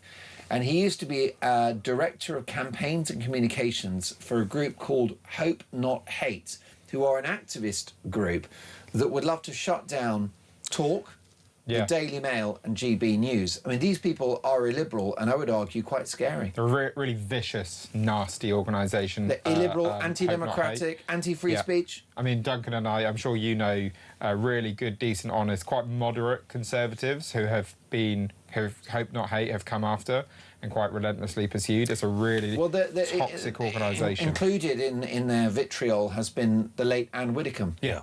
And on their website, there was a vicious piece about her conservative views on I read it. Families. They've taken it down now, which is funny, that, isn't it? I mean, I like to call them hate, not hope. But you're absolutely right. It only goes in one direction. It has to suit their political agenda. And the Anne Widdecombe piece that they wrote just happened to outline her views on stuff, which this organisation decided to class as hate, as opposed to just someone's views that you might disagree with. Most definitely. We're getting a big response to our conversation around wokery in the police force. If you're just joining us, the Telegraph can reveal that officers at Surrey Police have been told to write 500-word reflections on how they feel about the force's stance on racism after taking part in lessons on diversity, equity and inclusion. And here's the issue with this, Elliot. So-called anti-racism is incredibly racist because what it does is it encourages people to think about skin colour. It encourages segregation with the idea of, for example, black-only audiences at the theatre, which ought to be illegal. There was a scheme from the North Face that was offering a discount to customers if they filled out a DEI form. And on that form, one of the questions was, last time you were in the countryside, how many black people did you see? Now, if you're someone that goes to the countryside, like for a stroll in Hertfordshire or the Peak District, if you're counting black people, maybe you're the racist. Yeah, it is one of the most bizarre things, isn't it? Isn't it? Deirdre, I've just seen another Indian man. Write it down. And there's also a bigotry of low expectations, isn't it? You know, the idea that people who are ethnic minorities should be held to lower standards in particular. But also, this sort of almost lecturing, because there's a bit of lecturing here, isn't there, where you know, ethnic minorities are told, you know, why don't you do all the things that white people do? You know, why don't you go for a walk in the countryside? Because you don't have your own interests as communities and as people, as families. You know, you have to do all the things that you know what white Brits do. Well, Elliot, don't forget that the countryside is riven with racism. Yeah. All of those checkpoints. Yeah. Which people of colour do not cross this line. Yeah. No, and the thing, even the sheep are racist. What people don't seem to get here is, and particularly this story in the Telegraph, you've got all of this DEI stuff. When you read some of these headlines and you hear some of these views, it actually creates more division than it does unity, right? You are effectively just, if you have this so-called thing as positive discrimination, which is, OK, you come from an ethnic minority background, so we're going to recruit people, but only from that particular background. So if you're white, you can't apply. You can't apply. It's happened to the BBC, it's happened all over the place, right? It creates more division than it actually does in terms of creating unity. Well, I don't understand why it's not illegal. I don't get it either. I thought it was illegal. Well, because it's positive. But you can imagine, right, being an ethnic minority family, you know, let's say Sri Lankan family, and maybe, you know, you've always holidayed, you live in London, you've normally holidayed outside the UK, and you're thinking, let's do a holiday in the UK, and you sort of search up the Peak District, and the first half a dozen articles about how viciously racist the Peak District is, and you might think, maybe I won't go to the Peak Well, I District, read a piece online a couple of weeks ago saying that one of the reasons that there's this view that the countryside might be deemed as racist is because people who have a particularly strong belief in Islam don't like dogs. Yes. And you might encounter some dogs in the countryside. It's like, Get over it, yeah. And of course, we have dogs. And diversity doesn't work the other way. Doesn't work the other way, does it? Like, the NHS is not self-reflecting on how underrepresented white people are as employees with the NHS. It's predominantly ethnic, which I've got no problem about. I don't care about your skin colour, but it never works the other way. And, of course, there's very little focus on the academic and career outcomes of, in particular, poor white men who are at the very bottom of the economic ladder in this country, but the left don't seem to care about them. Yeah, absolutely. They get excluded from various grad schemes and career opportunities. They don't go to university. Yeah. They don't get good A levels. Yeah. They're at the bottom of the pile. So if there was a candidate for positive discrimination, it would be poor white boys. I think the It's problem never going to happen, is it? Poor white boys are despised by the Labour Party now. Well, they have privilege, even if they're homeless. That's genuinely how I think they see it. Make it make sense, isn't it? And, you know, we see this now with cops writing essays about anti-racism whilst burglaries go unsolved and whilst you've got sexual assaults. Yeah. And this contamination of our public sector it's been coming a long time. It's not Labour's fault. Happened under the Tories, Elliot's party. Can we reverse the tide? Well, it's going to take time, isn't it? Because I think it's ingrained, it's within the DNA of certain elements of the public sector. But let's just remember, it's this kind of stuff that led to the outrage, rightly so, of how we saw the police, Hampshire police, treat Henry Novak. It's exactly this, isn't it? You know, they ended up doing some training courses somewhere, wrote some essays. It's just like, well, we must believe the guy with the turban, right? Elliot, do you want to be Prime Minister? Because what happened to common sense? Can we please go back to a colourblind society where it's your talents, character and hard work that define your life? Can we please have border control, because that's why they're there? Can we please have an energy mix rather than net zero? Can we please have a government that lives within its means and where it pays to work? Is this asking too much? So, I mean, Mark, you highlighted that some of this stuff happened under the last Conservative government. It did. It sounded fantastic. Maybe you should be Prime Minister. No, but I'm going to make you... I'd like Can't to be, afford the pay cut. I'm going to be your foreign... Yeah, exactly, that's it. What we'll do, I'll put you into, it's true. I'll put you as Prime Minister. I'm going to be Foreign Secretary because I like going on holiday. Fair enough. Listen, you highlighted that some of this stuff happened in the last Conservative government, and that is fair, but I think we should remember the politician that was calling this stuff out earlier than almost anybody, which is the woman that is now leader of the Conservative Party, Kemi Badenoch. So we don't have to say that Kemi's another one that's been on a journey. She's always thought these things. I think I mean, listen, obviously nobody has the exact same political views and principles when they're 18 that they do when they're 40, 45, but I think Kemi has been extremely consistent around issues of race, gender, etc. Well, I know you're about to run off, but I want to ask you what you feel the current state of the Tory party is in, because just based upon what my audience is saying, a lot of people like Kemi. They quite admire her. She's grown into the role. Also, some of the policy platform is attractive, cutting welfare by, 45, 50 billion a year, which is significant, more than Reformer promising to do. Exiting the ECHR, but what you've got is a compelling leader, but a party that people still aren't listening to. Listen, I think that's slightly unfair. The polls are showing that, I mean, obviously Kemi's polls are going through the roof. Conservative Party's ratings, though, are starting to improve. Slowly, yes, but they're starting to improve. We saw an incredible victory in that Aberdeen South by-election. I think we got around 50% of the vote. And listen, the key thing that I think we've discussed this before on your show, I know there are some concerns about who the Conservative Party MPs will be after the next election. That's some of the concerns expressed.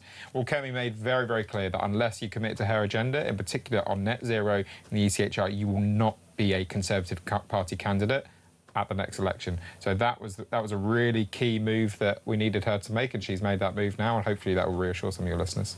What do you think about that? What is your overview, Duncan, of the state of the Conservative Party? Are people listening to Kemi? I think they're increasingly listening, but I think that there is a perception that so much more could have been done under their leadership that has led to where we are today. So I think I agree partly with Elliot. I think the polls are budging up, particularly her personal ratings, but I think time is the great healer with all of this. And actually, a Burnham premiership may well speed up that timeline. Duncan Marks is a star here at Talk and a brilliant, legendary broadcaster. My thanks also to Elliot Keck, Conservative councillor. I'm not a star yet. No, you are. You're a star You're in a big politics. star. And you're going the future. to be our Prime Minister. And you're going to have border control. Can I be Home Secretary? If you're going to do foreign, you're going to be PM. Can I be Home Secretary? Bring back the stocks, stick them outside town halls. Can I do that? Tough on crime, tough on the causes of crime. Tough on criminals. Looking forward to that very much so. Listen, folks, brilliant conversation. We'll catch up very soon. You're listening to Talk Breakfast. Do we need a general election now? 03444 99 1000. It is 7:37.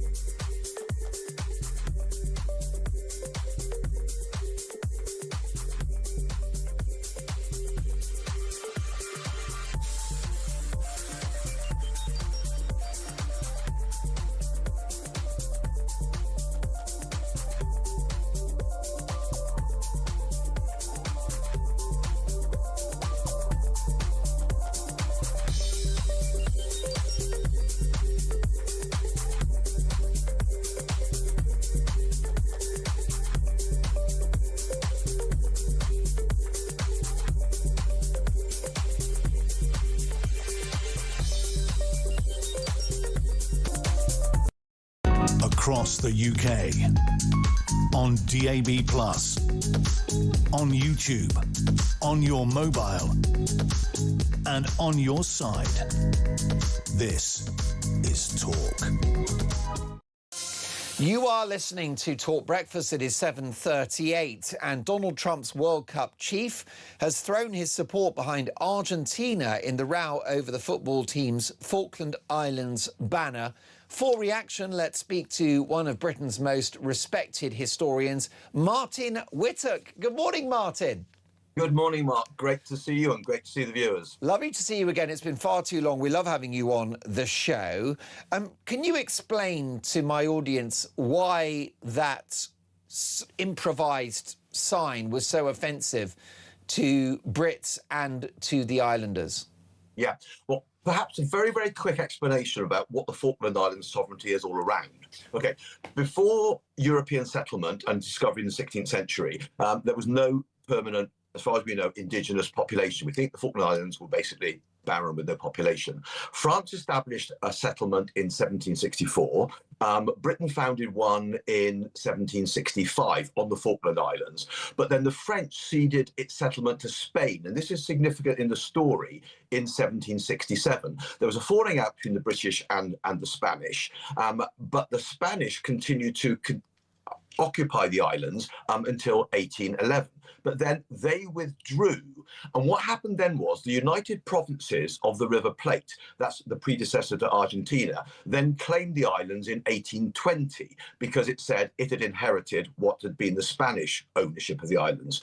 But the British said, well, we were there before the Spanish, and there isn't an indigenous population there. And in 1833, Britain re-established its control, which of course had been there before the Spanish had it. Remember, they only had it because the French had given it to them in 1767, and we've been there ever since. So that's the basic simple story. The British claim is before the Spanish, that's before the Argentine, and the key thing is its occupation of people that live there. In a 2013 referendum, 99.8% of voters chose to remain a British overseas territory. Now, of course, we know in 1982, Argentina invaded the islands, but were driven out by the naval task force at loss of life, of course. Many servicemen died, some civilians died too, and of course the Argentine lost a lot of men too. It was a very costly event, but they were driven off, and diplomatic relations were resumed in 1990. But the sovereignty dispute remains, but that's kind of a potted history. So what's Trump weighing in on? Well, basically, Trump is obviously wanting to punish Britain for not supporting him over Iran. Remember the Iranian war that's over and sorted? And of course, it's still going on and on and on. We've talked many times, Mark. So partly it's punishing us. It's also a reward for the president of Argentina, Milei, who is a Trumpian politician who is supported by Trump. Argentina was basically bailed out by huge amounts of American money over the last few years. And this is his way of countering China in South America by backing Argentina and any claim it has over the Falklands, of course known as the Malvinas, and that's kind of where he comes into it. But obviously it is British sovereign territory. The people there want to remain so. Until they change their mind, the debate is off. And it's very offensive to the families of those who gave their lives in that conflict. It was in the region of 250 people who died fighting for the status of the Falkland Islands. Indeed. I believe the figures are 255 British casualties and 3 Falkland Islanders. So, yes, it is offensive. And I think action should be taken against those Argentine players for putting that banner up, because this is banned by FIFA rules. It doesn't matter what the Americans say about First Amendment. FIFA has its tournament rules, and that's the end of the story. And the Argentine have form on this, raising this again and again. There'll also be discussions about fouling in football matches as well, but that's not the focus on this particular discussion this morning. But we might want to have other crimes to be taken into consideration at the same time. But primarily, I think there should be action against those that did this, because there are rules. Rules are there for a purpose. They've clearly flagged it. It doesn't matter what American First Amendment rights are. there are rules for this tournament that apply to everybody, although we know that red cards can sometimes be waived in certain circumstances. But that's another issue. And I think this is offensive to Britain. It's offensive to the Falkland Islanders. It's offensive to those people who lost loved ones in the war of 1982. And the answer is the Malvinas, as the Argentine call it, the Falkland Islands, as we know it, will remain British for as long as the majority of their population vote to do so. And at the moment, it's going to be a long time before that changes, if ever. And many people, Martin, forget how difficult that war was to win in 1982. And Mrs. Thatcher had the weight of the world on her shoulders every night as she considered possible defeat. It was an extraordinary situation, one that it would not be possible for Britain to mount today. Although obviously, I hope no one in Argentina is watching this programme and is taking that to heart, because I think actually we would not be able to mount that kind of operation today because that's shocking, isn't it? Of the Royal Navy. Yeah, so you don't think we would be able to defend the Falkland Islands now? I think we struggle. And I think mounting a task force that was like in 82, I find that very, very difficult to imagine. But the key point is the vast majority of Falkland Islanders, 99.8%, we're not quite sure what the 0.2% were, what motivated them. But obviously it's their right democratically. But 99.8% want to remain a British overseas territory. And Argentina has to recognise the democratic rights.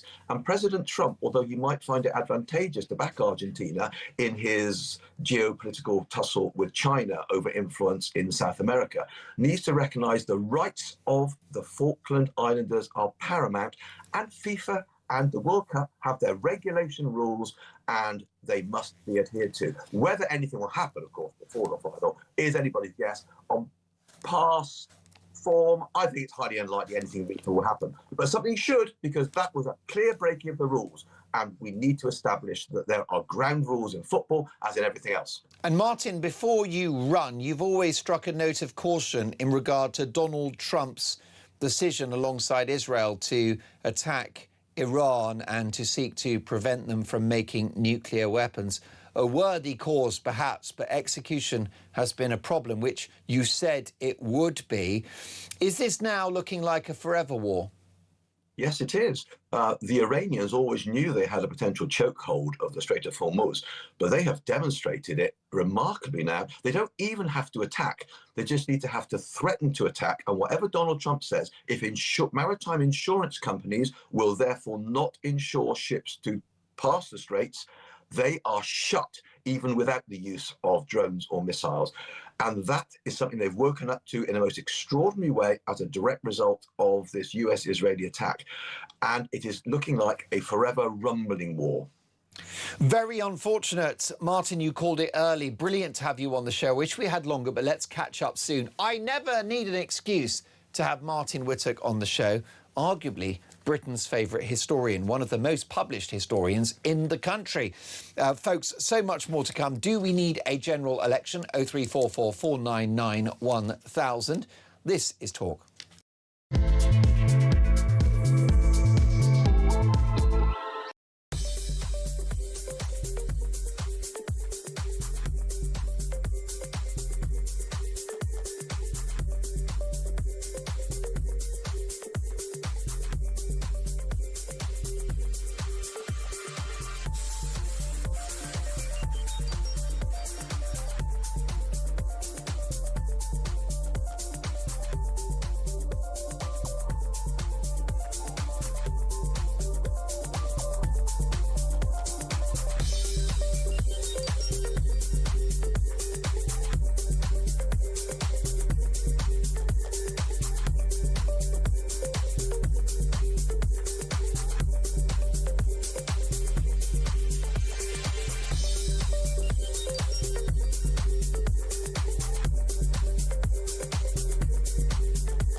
had a uniparty in government for many, many years. They've cut our defences, they've opened our borders, they've emptied our prisons, they've seen law and order decline on the streets, they've gone for crazy net zero agendas. Whether we've had Conservative or Labour government, the results have been the same. We're arguing Britain is broken and needs fundamental and radical change. And we should be allowed to make that argument and let your viewers and listeners make their minds up whether they want it or not. And we should be able to do that without fearing for our lives.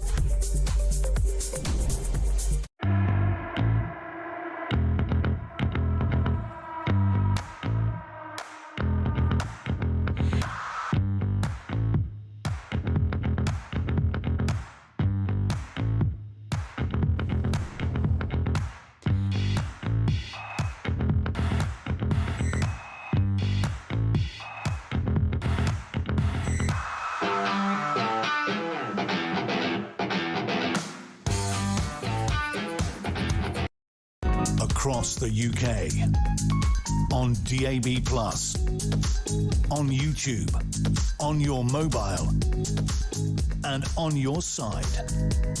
This is Talk.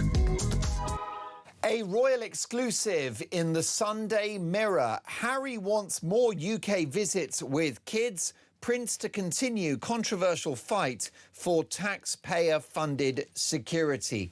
Has King Charles fed the monster of Harry's ego and ambitions? Who better to ask than Talk's royal correspondent Rupert Bell. Good morning, Rupert. Good morning. Greetings from Birkdale, because I've also got my golf hat on this week, aside from concerns about security. I think there's been quite a lot of security around Bryson DeChambeau this week, but that's for different reasons. Anyway, on the royal, once again, it's eye-rolling. When's he going to give this security issue a break?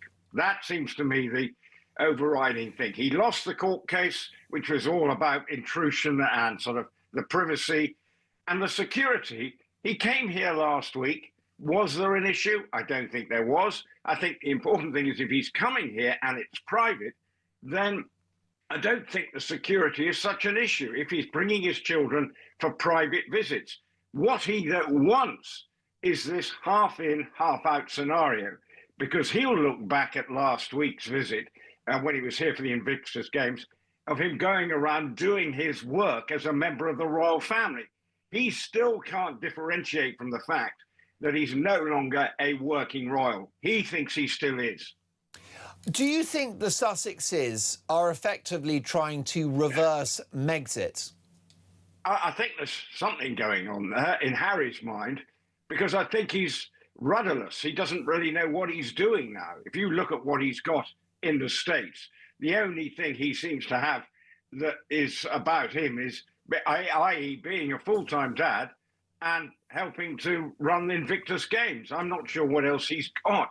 Okay, he's linked to a Travelist and some other organizations, but there's nothing there that is really transforming his life. So overall, I think his problem is he doesn't know what he's doing, and he's pandering for that not easy life, but that royal life where everything was done for you. All basically you had to do was glad hand. But that's not the way that William wants to see his own royal in the royal family. He wants to make sure it has purpose. But for Harry, he's not got much purpose. He's now appearing on podcasts and making himself look a bit of an idiot at times. Well, I tend to agree with you. And People magazine, Rupert, as you will know, is quite a Sussex-friendly platform, media outlet, and they're reporting that Meghan was privately very distressed about how the trip went, a great sense of sadness. I mean, the couple were very clear that they would keep this visit private. There were going to be no photographs, no interviews with the press. Well, how have People magazine gained this information that Meghan wasn't happy with how it went? Well, she wasn't happy because she wasn't seen. She wanted to enhance her brand by appearing at Invictus Games and then saying, well, look at me. I'm still very much part and parcel of the royal family. And of course, the restrictions on the visit to Highgrove, it was under, it was almost cloak and dagger, the way that it was pulled off. So ultimately, this is the problem. Meghan couldn't share the spotlight with Harry, and she found that very difficult and would always find it difficult because she when she appears at Invictus, is always the centre of attention. And I think Invictus, for example, are not happy with that because they want the spotlight on the service personnel who are representing whichever country it is. It's all about the people competing, not about Meghan. And I think that's part of the problem. Meghan wants it all about her, whereas Invictus and other organisations wanted about the organisation. And Harry looked happy when he was at the Invictus Games doing his thing, and he's good at it. But this is the problem. He chose this lifestyle, and unfortunately, he's made his bed, and he's got to lie in it. And Rupert, Invictus is a worthy cause, but they are losing sponsors left, right and centre. The future of this event is far from secure, and it does raise the question, what on earth will Harry do if he doesn't have Invictus? Well, the problem with Invictus is not just the 500, say, athletes who are competing. It is an extremely expensive event to put on, because if you think about it, it's not just the athlete turning up, say it is an Olympic Games, but you need all the support staff, because so many of them will have special needs and all the infrastructure that requires. So if you think there's 500 people coming to compete, you probably can 3 times that number. So there's probably, it's a huge event to coordinate.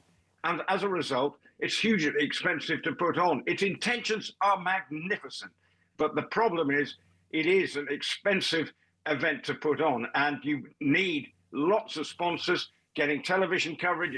You look at the Commonwealth Games, that's taking place starting at the end of this week. Well, that's struggling to get TV time. So you can see the problems for Invictus. Can they get the TV support that will help to attract the sponsors? And this is the problem. And at times, Harry is perceived as a poisoned chalice when it comes to raising money for charities. Just look at Centre Barley. You saw what the chief executive said about Harry and the fact that he was not helping them raise money. Well, you're absolutely right about that. Sophie Chandauka, who now has gained control of a charity that Harry created in memory of his mother, Diana, said that the Sussexes' involvement with Centre Barley was so negative, so toxic, that sponsors like Audi decided to pull out.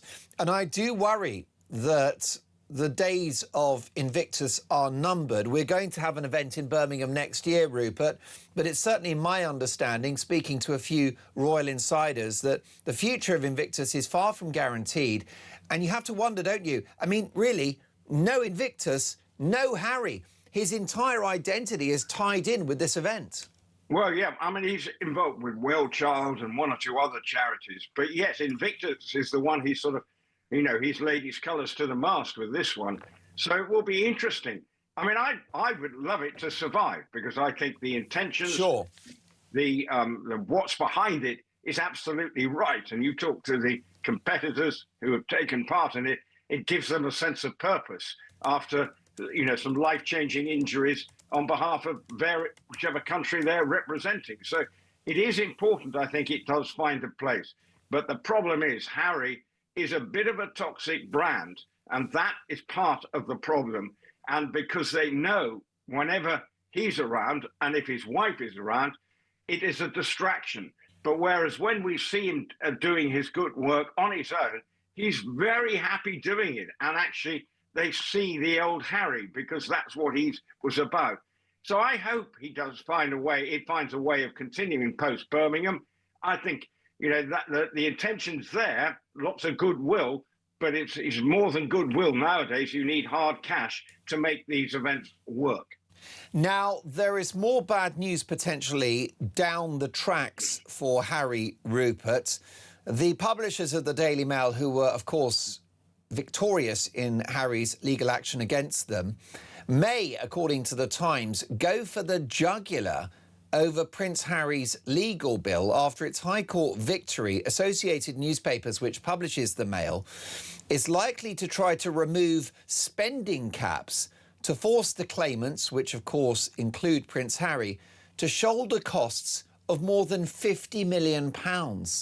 Now, Harry's share would potentially be £10 million. So if the Mail prevail, Harry's in trouble. He would be. And, you know, this is, was it a misguided case to bring? The sort of consensus Is was. the Pope Catholic, Rupert? Yeah, exactly. Do you like a glass of Cabernet Sauvignon Blanc? No, Merlot. Wrong colour. Wrong colour, Mark. But not at 10 to 8 on a Sunday morning. Never say never. Well, there are sometimes. But anyway, I think the point is it was misguided. And, of course, he had a showbiz lawyer who doesn't come cheap. So, I mean, it wasn't as if he was going quietly into this one. And he was, again, was convinced by his rightness. But the whole thing, and now he's even accused of, as we've reported before, that the whole thing was a whitewash. And just, excuse me. Oh, bless you. Discrediting the judge. So, I mean, if they do go for it, that will be another major headache for Harry, who's, again, the sources of income that he's generating are drying up. And can't rely on Daddy to cough up on this one, because that would be, I think, a huge mistake on behalf of the royal family. I wish Prince Harry no ill, and I know you feel the same way, Rupert. I actually feel quite sorry for him, but I'm struggling to find any green shoots of recovery. This guy can't get a break. There is just no good news story about this man, is there? No, but it's his own doing. Yeah. Because he's not, he thinks he's doing the right thing. Was it a clever move to go on this podcast? Well, if you look at the reviews of his appearing on this Joe Marler podcast, it seems like most people think it was a deeply embarrassing exercise. Whereas you see William go on with Travis Kelce, obviously the husband of Taylor Swift, and it gets all the positive reviews. So everyone approaches him with a negative mindset, and it's struggling because they just think, oh, here we go again. Rupert, too right. Rupert, we'll catch up soon. My thanks to Rupert Bell. More to come. This is Talk Breakfast.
Across the UK, on DAB+, on YouTube, on your mobile, and on your side. This is Talk.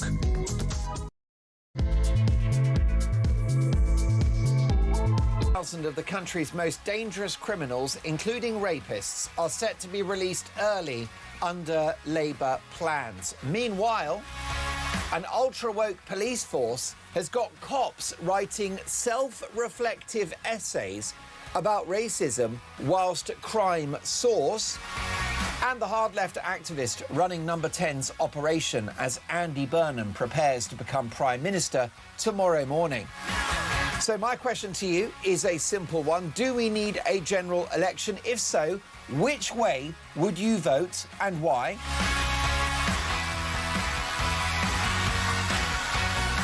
It's quite clear that this country needs to be saved. So who is the person to save Britain? 0344 499 1000.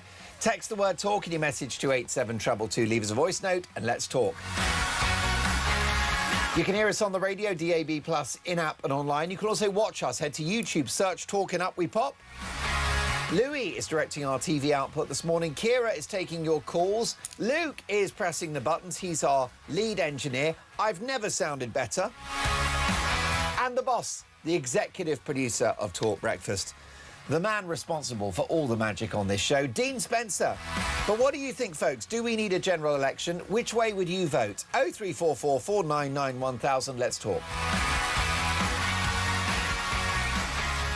And we'll kick off with some front pages, and we have the Daily Telegraph. Andy Burnham, I will scrap costly digital ID cards. And police ordered to write reflections on racism in new training. The Mail on Sunday, flutter those eyelashes all you like, Andy Burnham. We want an election now. Sunday Times, Burnham will take over failing Thames Water. And the Sunday Mirror with a royal exclusive. Prince Harry wants more UK visits with the kids. Like this country hasn't got enough problems. But there are two men that can definitely save Britain, and they're with me in the studio. We have former BBC radio legend Alex Dyke and political strategist and talk host Peter Barnes. Good morning, chaps. Good morning. Can we talk about wokery gone mad? We are hearing reports, courtesy of the Daily Telegraph newspaper, that officers at Surrey Police have been told to write 500-word reflections on how they feel about the force's stance on racism after taking part in lessons on diversity, equity and inclusion. Of course, Alex Dyke, you'll have seen plenty of this at the BBC. I certainly would, and I actually do feel quite sorry for the police officers on the beat. And I'll tell you why. Imagine that your son is a young police officer. You know it's dangerous out on the streets. So he joined the force because he wants to nick villains, right? But that's getting more and more dangerous. So if you know that your son has been sent to someone's house to sort out some hurty words on the internet, or he's dealing with car parking tickets, you know he's safe. So we've now reached, I think, a point in Britain where we either fully arm our police and give them the powers that they need and let them enforce those powers without them worrying that they are going to be pulled up because they did something wrong and someone's complained about them. Sued or fired for doing their job. Exactly. They have no powers. So it hacks me off. I can't stand all this wokery. It makes me so angry. However, let's think of those bobbies on the beat who are probably feeling that they are not supported by the people further up the ladder. It drives me insane, but I just think that it's worth mentioning those young bobbies who are in an impossible situation. Well, you're right. And like so many in the public sector, Peter, most people despise these policies, but they go along with it for a quiet life and to keep their job. Yes, I'm so glad you brought that point up, because I go back to Hampshire Police, and after Henry Nowak's horrific death, the police came forward and said, we felt pressured to go with certain things. They felt under pressure to go along with this DEI stuff because, you know, they'll be short on promotions, or they'll get bad shifts, or they'll be further down the ranks, and, you know, they just want to get on in their jobs. And I think this is the real problem of this, is that I go back to it's the be kind or else. There's always that extra bit of it. So you've got to do the DEI stuff, or else you're not getting the promotion, or else you're not getting this, or else this is going to happen to you. And that may not even be said, but you feel it. You Right. Feel it's it because you think the bosses are left wing, they're wokey. I don't want to cross them. I want to get on, and also I want to feel safe. And I think a lot of these officers, if they were really honest, would say to us, "Yeah, do you want to go out there and sort out that? Because I'd rather go round someone's house who's written something on Facebook." Yeah, I do also think though that we need to start looking at the heads of the police. I think all of the College of Policing needs firing. I don't understand why any of them still have a job. I think they're absolutely inept. But I look at the case of Chris Carber, who was the armed police officer who basically was used as a weapon by Sadiq Khan just to push a kind of anti-racist agenda and all the rest of it. My big problem is we don't have their backs when something goes wrong. Obviously, if there should be an investigation after every kind of incident and all the rest of it. But if we're going to hang police officers out to dry for the sake of a political narrative and some cheap headlines, you wonder why we've got so few police officers on the street and they don't want to go out and do it. Why would you, like you said, why would you put your life on the front and to help people and to do the thing that you wanted to do when you know that at the back of your mind, well, if I do this, there might be a phone camera, I might be, you know, on the front cover of the Daily Mail, or worse, the Mayor of London is going to use me as some example of racism. I think it's despicable. The other thing, Mark, I think, is that it's a bit different in the inner cities, but you get outside of the inner cities, you never see any bobbies on the beat. Now, the great thing about a bobby being on the beat was there were no stats really to back the bobby up, but if there's a couple of police officers walking down the road and you're thinking of chucking a brick through a jeweller's window, you think, oh, the cops are over there, I'm not going to do it. So they deterred a lot of crime. And I don't think it's the same with these... I don't really want to criticise them. These community police officers. You know, when I was a kid, you had to be 6 foot tall, you had to have size 10 feet, you had a hat that made you feel more, a policeman's helmet that made you look more imposing, right? And you had more respect for the police. There was a little bit of fear there and a lot of respect. And all of that is gone with this lily-livered attitude about police officers who look about 14 and are 4'6". Yeah, I think one of the big things was Bobby just didn't throw you in the nick. He dragged you back home and made you say what you did to your mum.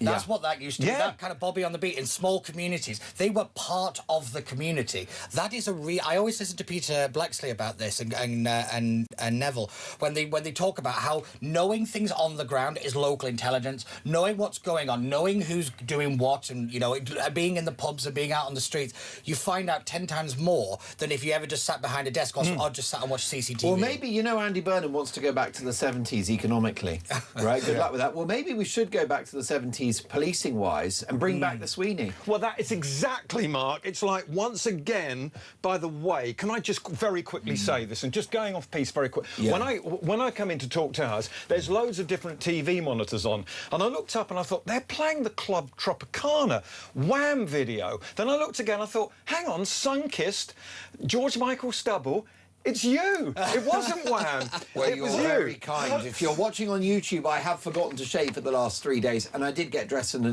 dark, but I'll take the compliment. But I've written here, just in my notes, if Andy Burnham wants to go back to the 70s, let's police like the Sweeney, let's respect farmers, old age pensioners, and let's do what we did in the 70s. Give us a family doctor, not a locum that it takes 3 months to make an appointment with. Give us if he wants to go back to the 70s, give us the good stuff. Well, definitely. And I want to get to John in Hertfordshire in just a second, but another area that we could go back to for the 70s, we don't want the economy of the 70s, and we don't want the trade union hegemony over the workforce that we had.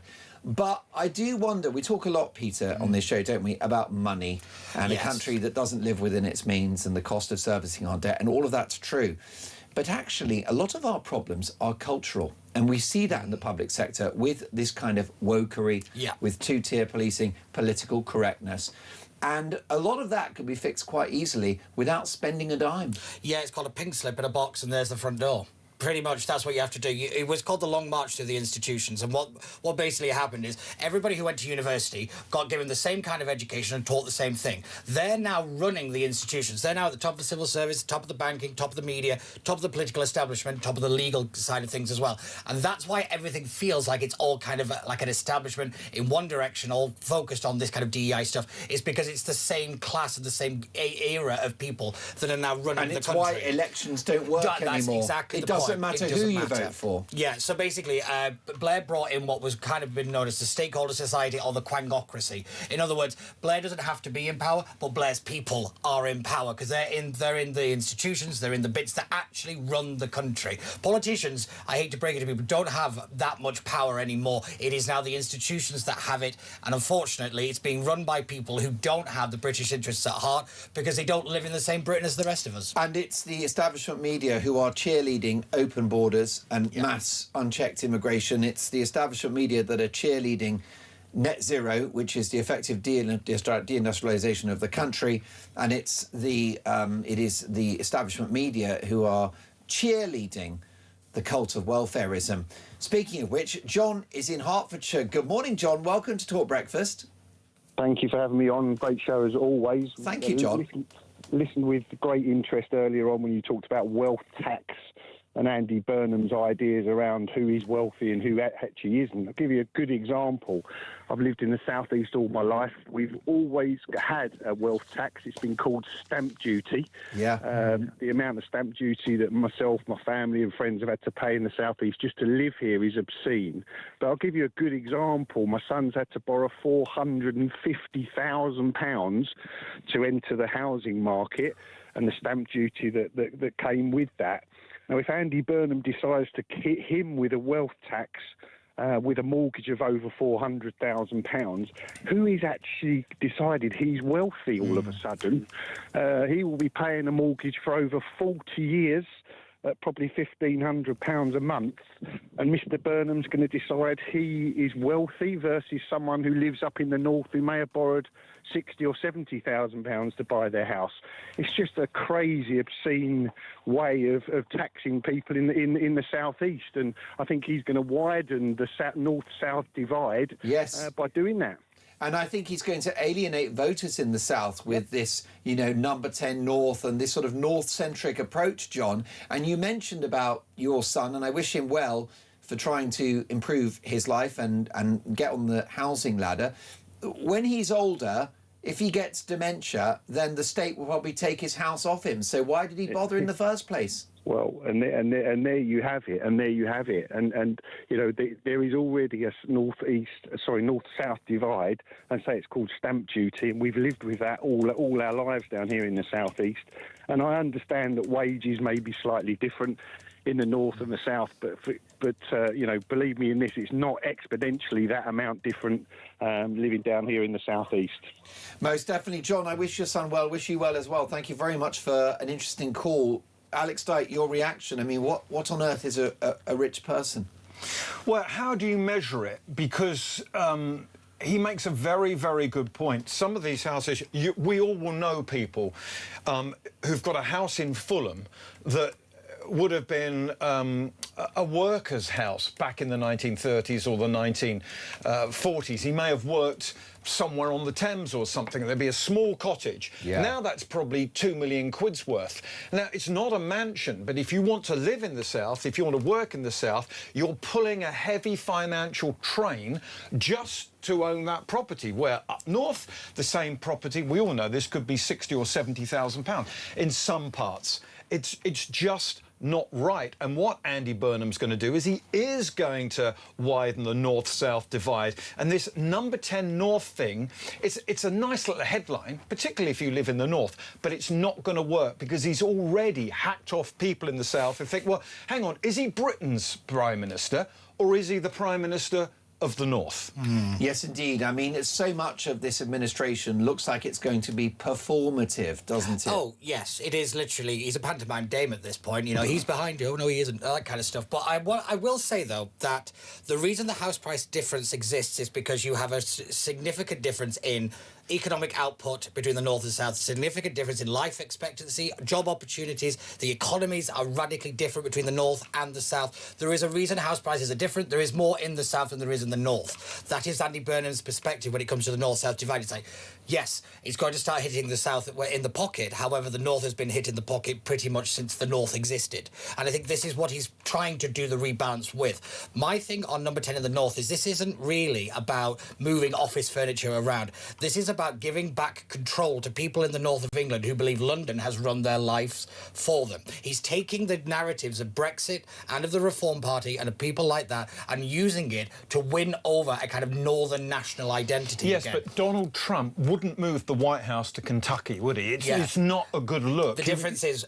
Donald Trump actually won by doing the same thing, by talking to Middle America. What Burnham's trying to do is talk to that bit of Britain that has felt ignored by the system and doesn't feel that the system is working for them. And he's identified that that tends to be white, working class in the north of England, deindustrialised area. We know it as the Red Wall. But is there a difference, though, Peter, because you know all this stuff inside out? Is there a difference between the working class Americans that Donald Trump went for, who are more leaning to the right, and you could be coarse and say they're more rednecks and they're driving their pickup trucks and they're out in the sticks. They are more right-leaning. What Andy Burnham's doing isn't...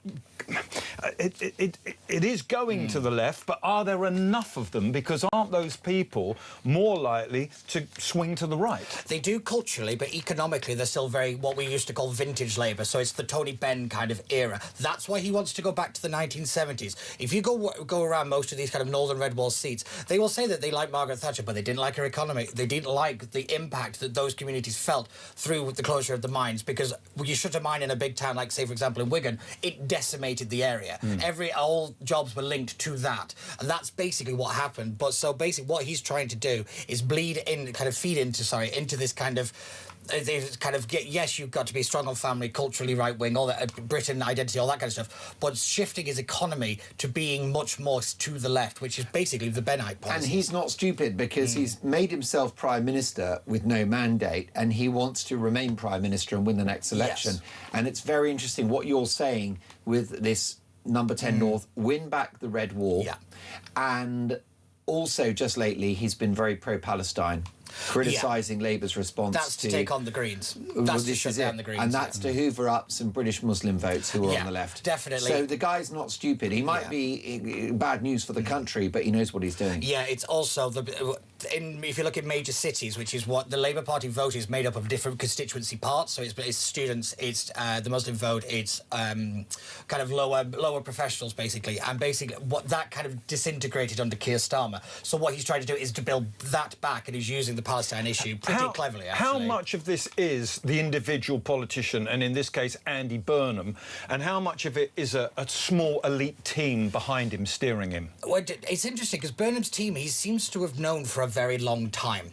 So it does seem to be a little bit of jobs for the boys, but it's boys that he's hung out with and he knows very, very well. His team is a lot more tight-knitted. This is why we still don't know anything, because they do actually keep their mouths shut. They're not as...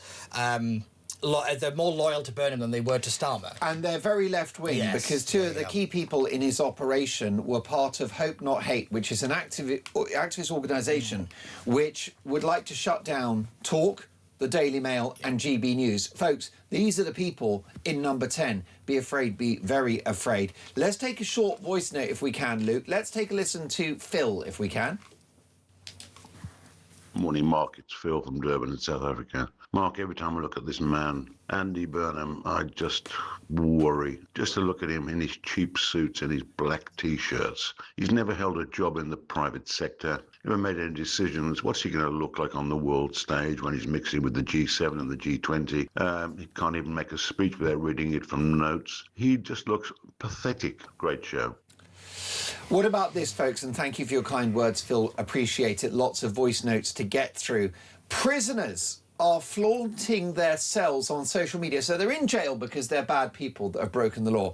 They are flaunting their cells on social media, which look more like student digs than a jail, complete with flat-screen tellies, games consoles, and cupboards crammed with delicious food. Do you live in that luxury? Well, lots of our prisoners do. We've got the inside story next.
We've had a uniparty in government for many, many years. They've cut our defences, they've opened our borders, they've emptied our prisons, they've seen law and order decline on the streets, they've gone for crazy net zero agendas. Whether we've had Conservative or Labour government, the results have been the same. We're arguing Britain is broken and needs fundamental and radical change. And we should be allowed to make that argument and let your viewers and listeners make their minds up whether they want it or not. And we should be able to do that without fearing for our lives.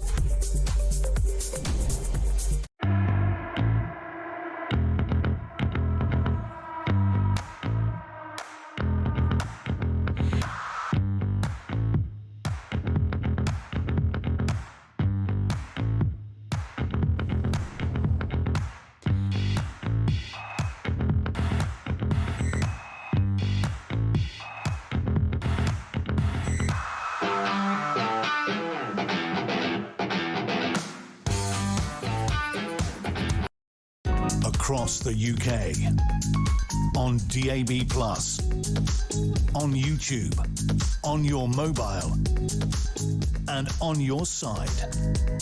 This is Talk. You're listening to Talk Breakfast. It is 8:25, and prisoners are flaunting cells on social media which look more like student digs in jail, more like student gigs than jail, complete with TVs, games, consoles and cupboards crammed with food. Now, this is an amazing exclusive from The Sun and The Sun's creative social news editor, Ricky Freelove. Good morning, Ricky. Good morning, Mark. Great to see you. What a story. Well, look, this is an amazing sort of revelation to me, and I'm told that this has been going on for some time, but I've never quite seen the number of videos that are available. We're talking tens and tens on different social media platforms where it is so brazen, where prisoners are filming, obviously, their cells, which are adorned with TVs, games consoles, neatly lined up trainers. But they're filming this and posting it on social media. Now, obviously, mobile phones are banned in all UK prisons, as is access to the internet. So it's actually astounding that this is able to happen in any form or shape. But not only that, there's also cupboards which are absolutely packed, jam-packed with foods, protein powders, washing detergents, which, fair play to the prisoners. They might have earned it, they might have paid for it, but the scale of which we have seen, which are hoarded, they're talking like shopping aisles level of food. It suggests something much darker. Now, sort of experts have told me this suggests there is a black economy being run, and there is a potential, even illicit criminality going on within prisons themselves, which, I would suggest is probably a drug trade.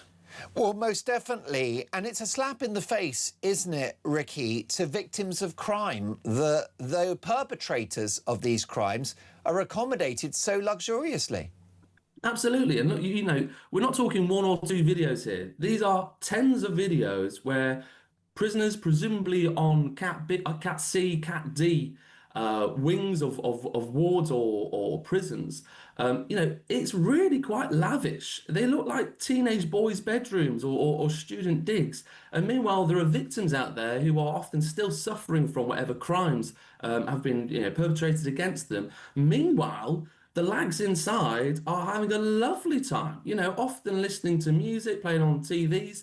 The games consoles, we're told that they can't play video games who are 18 plus, you know, concerns over violence in prisons.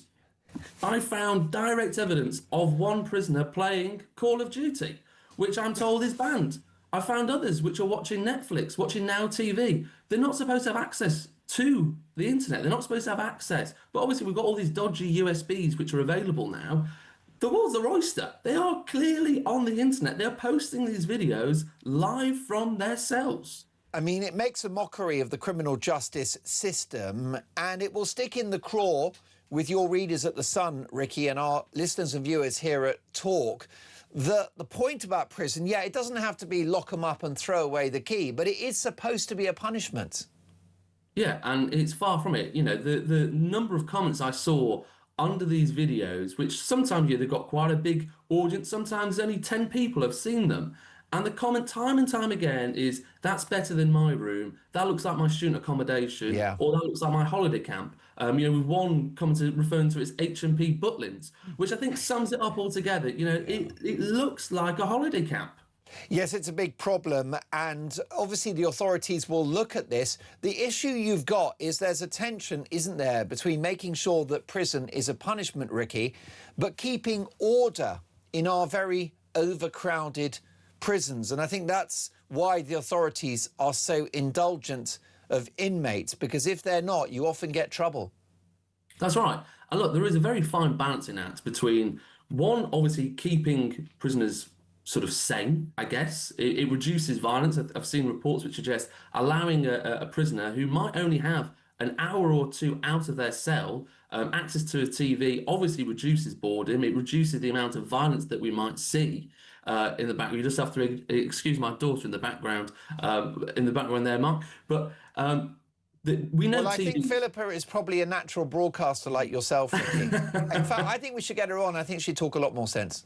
Well, you're not wrong. You're not wrong on that point. But just very briefly, just back on the point, there are reports which suggest that TVs do good things for prisoners in terms of reducing violence and reducing you know, any issues that we might see within prisons. However, I think it's a very fine balancing act of also not sort of giving in to prisoners. Look, we know prisoners that are on good behaviour, they can be part of this prison incentive scheme where they can earn the right to have a television in their cell. They pay £1 rent, so they don't own the TV, but they rent it for £1 a week. But it's all the paraphernalia around it. You know, we're talking speaker systems, neon lights, rows of designer trainers. You know, it's the optics of it which are awful. Now, when we take this to the Ministry of Justice or the Prison Service, they say that no prisoner should be filming in their cell, which I say I know this shouldn't, but it's just how well kitted out these cells are, which I don't think anyone can quite believe. And the number of phones, the number of mobile phones which you can see now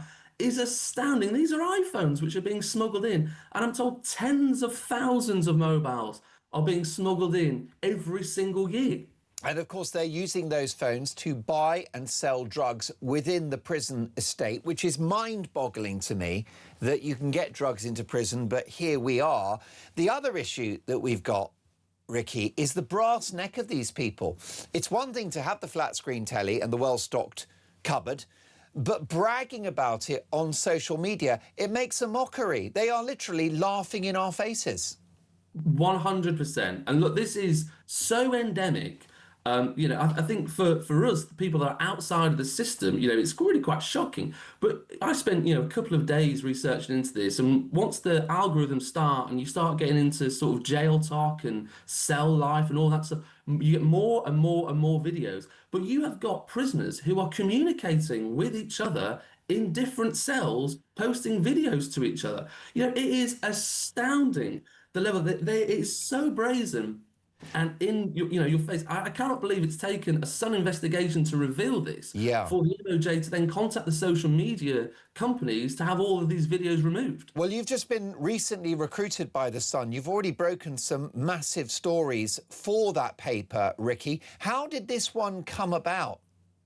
This one came about from me just scrolling and scrolling on social media and going, is that really a prison cell? Like, why don't I know about this? And the more I look, the more I found tens and tens and tens of them.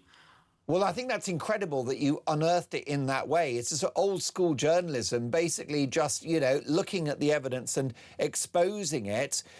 Now, Ricky, you will know that, of course, we've had the tragic passing of Anne Widdecombe, who was a great friend of the Talk Network, an amazing lady, and she was a Home Office minister. And so many times on this show, Ricky, she said to me that actually she thinks that prisons should be constructive and that it's all about rehabilitation. I don't think any of our audience will disagree with that, but having nice tellies and a well-stocked cupboard is not the same as rehabilitation. No, not at all. And I think we can clearly see that there is nothing to suggest playing Call of Duty for several hours a day, which is also, what someone might do that works very hard for their, living to have a comfortable life. That might be how someone spends their weekend. That should not be on a par with how a prisoner spends their days. This is just passing time. There's nothing there to suggest that there's any remorse or they're trying to get back into society by watching TV, listening to rap music, playing video games all day. It's just a nonsense. Most definitely, and I think it diminishes public trust in our prisons service. And of course, we know life is very hard for those prison officers. A lot of issues around funding. We mentioned, Ricky, overcrowding, which is a real concern. Have you had much of a response from the authorities to this? Is action going to be taken, do you think? Well, as I said earlier, the only action that the prison service seemed surprised by is that there are so many mobile phones. But we know there are mobile phones in prisons. I don't think that bit is surprising. So apart from the prison service asking the social media companies to remove these videos, launching an investigation as to how that's happened, not really. So I suggest this is probably just going to happen time and time again with different prisoners also showing off their cells. And Ricky, I happen to know that you're a man of means. You've done well in life, and I'd like to congratulate you. So how well stocked is your kitchen cupboard? I mean, does it approximate to this level of luxury? Have you got a games console? Does Pippa let you play it? Absolutely not. No, if I was to show you my fridge now, Mark, I think there'd be a sorry-looking pack of sausages in there, and that's about it. Well, listen, Ricky, what a story that you've broken for The Sun. An absolute corker. And talk about in the public interest. Do check it out. It's on The Sun's website, thesun.co.uk. The creative social news editor at The Sun is Ricky Freelove, who has that story. Thank you, Ricky. We'll catch up soon, and all the best to your smashing little daughter, who is a natural broadcaster herself. Live in the studio, Alex Dyke and Peter Barnes. Alex, you couldn't make it up, could you? I'm thinking of maybe getting some parking tickets so I can do a few weeks in Nick, just to get a square meal. Well, you won't get in. Grand Theft Auto. Yeah, well, you won't get in there, will you? Because the Happy Hotel is full at the moment, and you've got to do something worse. Yeah, something worse than that. But when you talked about this, for your radio audience, they think this sounds bad. But for your audience watching on YouTube and in other ways, you can see how shocking those pictures are. Yeah. It looks like a Premier Inn room, and you've gone out and you've thought, well, we're here for a long weekend, we're going to go and buy everything we can. It's an absolute disgrace, because prison should be a punishment. I had a friend of mine who's been in and out of prison about half a dozen times when he was a much younger man. And I said to him quite recently, I said, but you missed all those beautiful summer evenings. You missed all of those Christmases. He said, no, I didn't. He said, what I'd do is I would appeal to it, kick the can down the road and make sure that I went in January and was out for the summer. I mean, these people, these prisoners are very, very switched on, and they know how to play the system.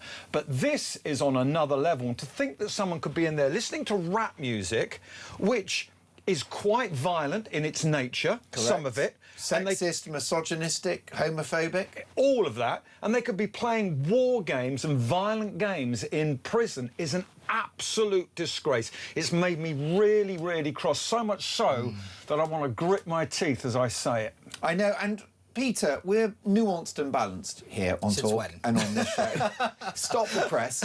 And I like to look at the grey area. Yes. And what I will say in mitigation of the authorities and in their defence is that the prisons are overcrowded. That's not their fault. No. That running a prison is harder than it looks. Oh, it's much harder, and we don't support prison officers at all in the same way that we have the same respect for the police or the nurses or doctors. Yeah. I mean, people who work in prisons, I mean, most people don't even realise the part of they're not privatised or anything like that. But I'll just point out that John Prodmore, who used to run Brixton and Belmarsh Prison, in a report out in June this year, said that the drugs prison trade in the UK is worth £1 billion.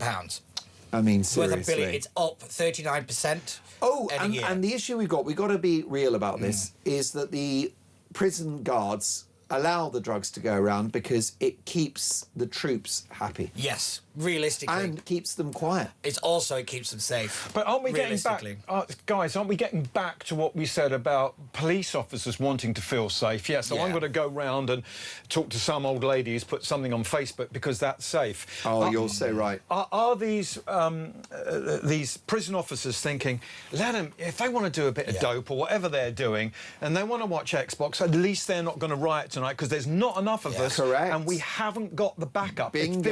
Because it's a powder keg And that's waiting why to go. I'm sympathetic to the prison guards, because it's like, well, wait a minute. If you're, reacting to this angrily, that's fine. But you go in there, you try doing their job for 24 hours. Oh. Good luck. Yeah, my uncle works in a prison, and the stories he comes out with are pretty kind of brutal.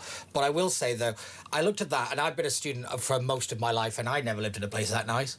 So I think it's actually quite insulting, because I could make the comparison to the asylum seeker hotels. Those places look like dreams compared to what some people live in the UK. It's the element of fairness. It does not exist in the UK. You are so right. Listen, folks, an absolute panic at the BBC as licence fee numbers plummet. The BBC is now facing an existential crisis. Find out why next.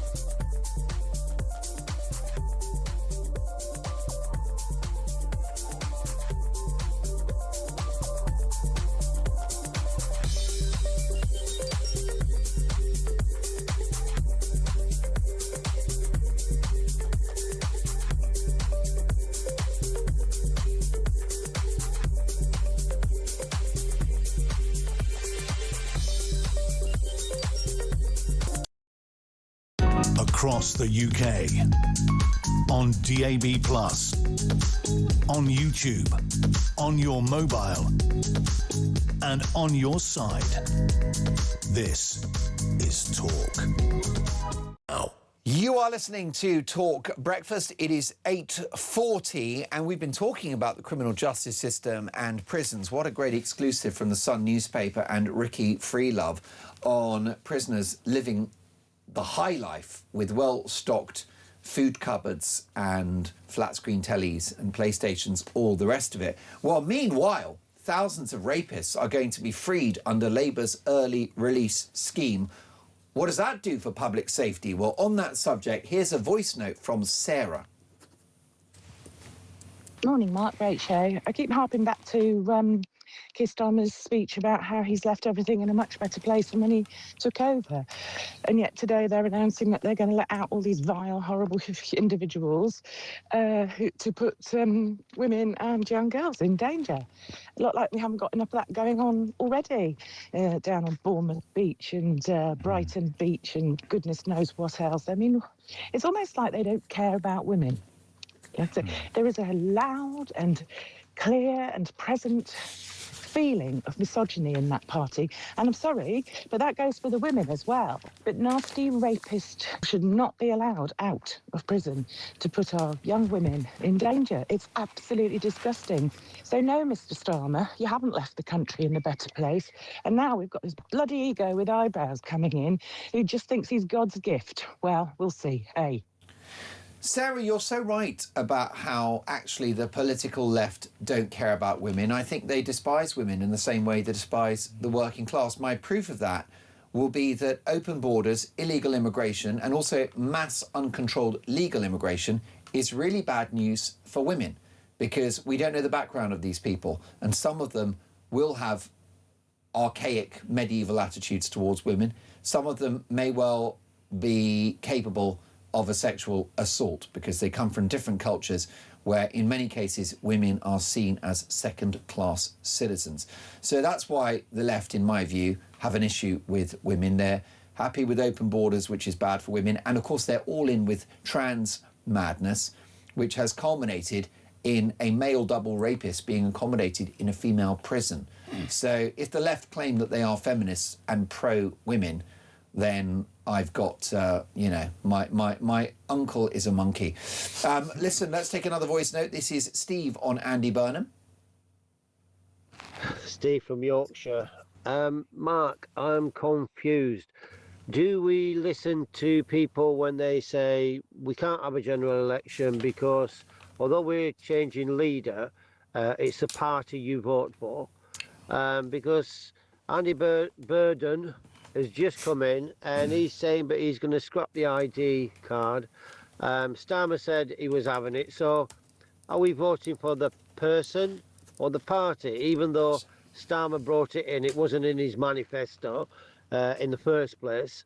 But I'm confused, mate. What do we do? Who do we vote for? Labour, or are you voting for the individual? Because they need to make their mind up. It's ridiculous. We need an election. Whether reform are ready or not, I'm not sure. I hope so. We need change, massive change. But we'll see. Cheers, Mark. Great show. Thank you for a brilliant voice note and I appreciate your kind concerns. Do we need a general election now? Let me know your thoughts on that. Panic at the BBC as licence fee numbers plummet by 500,000 in a year. Alex Dyke, former BBC radio legend, your reaction? Well, what's interesting about this is I think this is a very, very rare occasion for us in the UK where people are voting by not paying it. This is people power in action. Now, why are we not more like this when it comes to borders and security and safety and immigration and farmers and OAPs who are we cold? take too much lying down in this country, don't we? We do. We absolutely do. And we may have been frustrated by the French on many occasions when we're trying to get over there for a summer holiday and they're blocking the ports and whatever, but they vote with their feet in France and other parts of Europe. Yeah. But this is people saying to the BBC, the message the BBC should be reading from this is, no, I don't want to pay it. I don't like what you're doing. I don't like what you're standing for. You've gone too far. You've gone too woke. You are too left. There's nothing on the BBC for me because I'm over 50, so I'm not paying it. That is the message that is being sent out by the people from Britain. And it's been a very, very bad week for the BBC. And what the BBC do is get rid of popular presenters like you that the public love. Your numbers in local radio were through the roof. And just like Ken Bruce, you did not leave because of your performance. No, you don't leave because of your performance. You leave because you don't tick the right box anymore. And if you I mean, look at you. You're at the height of your powers. Broadcasters improve with age, like a fine wine. And thank you. And the Americans get that. I mean, I'm hoping in 10 years' time I'll be half decent. I think you're going to be fantastic. We can but hope. Yeah. I mean, it's a waiting game. But no, in all seriousness, there's an issue with that organisation. They seem to have contempt for their viewers and listeners, and people are thinking, well, wait a minute then, if you're going to insult me, I'll walk away. Yeah, they have this knee-jerk reaction at the BBC. Oh, that's not right, or that's not woke enough, or let's do this. So they've just this week axed 6 DJs from Radio 1 to bring in some YouTube influencers.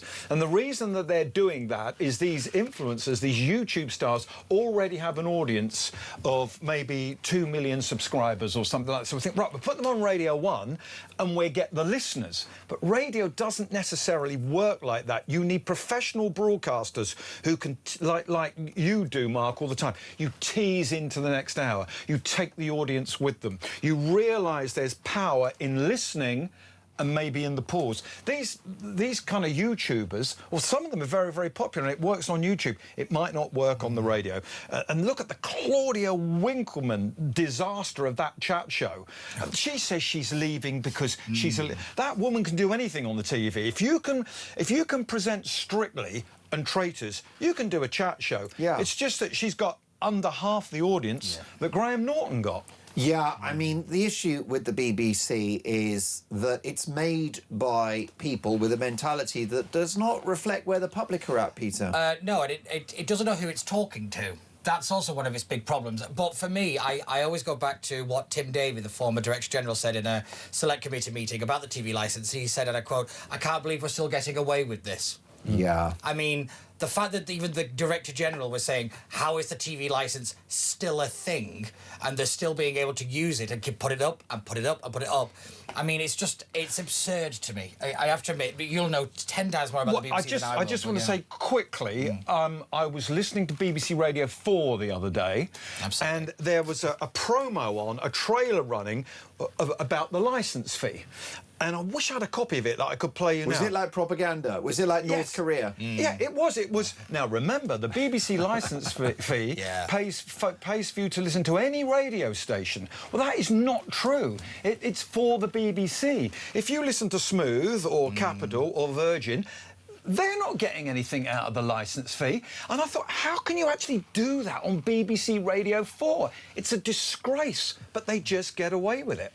And Ken Bruce has said the true bit out loud. He has slammed the BBC for ruining shows after latest cuts.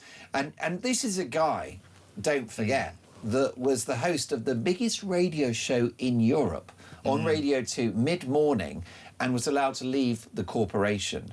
So they've got an issue with the talent as well, haven't they? Oh, yeah. I mean, whether it's TV or radio, they don't know how to handle the talent because I don't think they know how to use the resources that they've got. Do you remember when they got rid of Sue Barker from Question of Sport? Why? And that show just plummeted. They got someone really young and Question Time. They put a woman on. Nothing wrong with that. There's lots and lots of talented... Women can be OK, yeah, there's lots and lots of talented female presenters, but they thought, no, we need to make this more female.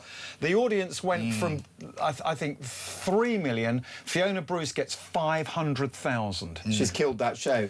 She interrupts people. Yeah, sorry, I just did the same thing no, too. You didn't. You've got a lot more to say than I do. I do think one of the big points is people are sick of the scandals of the BBC. It's just one thing after another, whether it's Hugh Edwards, you got the Scott Mills thing, and then it's one thing, and it's the next thing. And they look at the Donald Trump situation on Newsnight. Now, he's dropped half of his claim against BBC Studios and distribution, but he's still going for the BBC in court. It's like $10 billion, so what's that, about £7.2 billion. That could do a lot of damage to the BBC. I don't think there would be a BBC after that. I mean, the fact that they still don't understand that you can't just keep things indoors, you can't just, protect the talent and all this kind of thing. All of their crises are so self-inflicted. It's hilarious at some point. The other thing, Mark, I'm on a roll here, so I'm sorry to keep interrupting, but the other thing I want to say is, if you are a commercial radio station, so if you're Heart, Smooth, Capital, Virgin, and you want big talent, yes, go out and get them.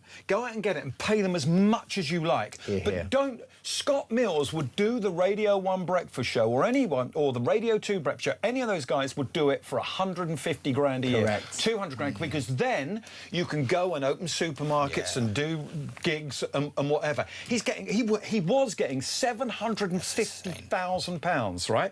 So let's say he did 240 shows a year.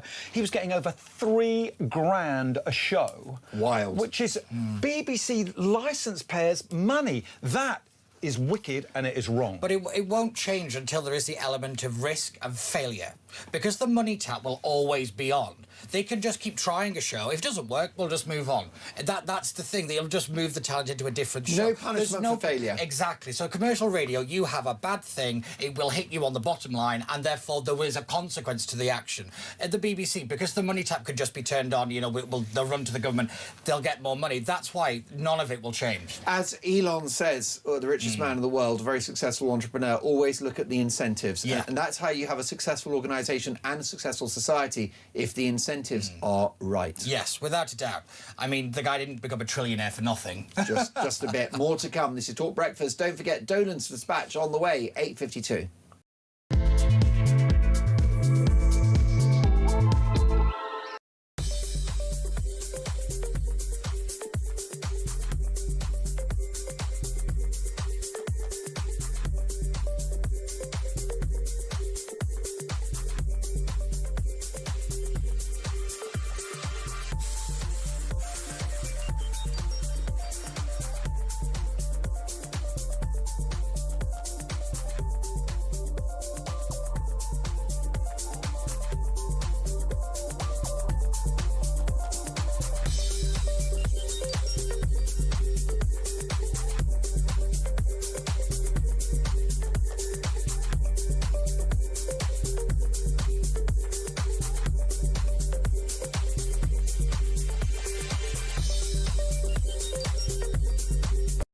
Well, this isn't the first time this has happened, and FIFA need to get serious about political sloganising at the World Cup. We've seen numerous examples of this. We've seen the pro-Palestine nonsense. We've now seen the Falkland Islands nonsense going on. If FIFA allow this to continue, they run the risk that the beautiful game is going to be politicised endlessly going forward. There should be a ban on Argentina going forward because of this behaviour, and the players, might need to be suspended as a result of this.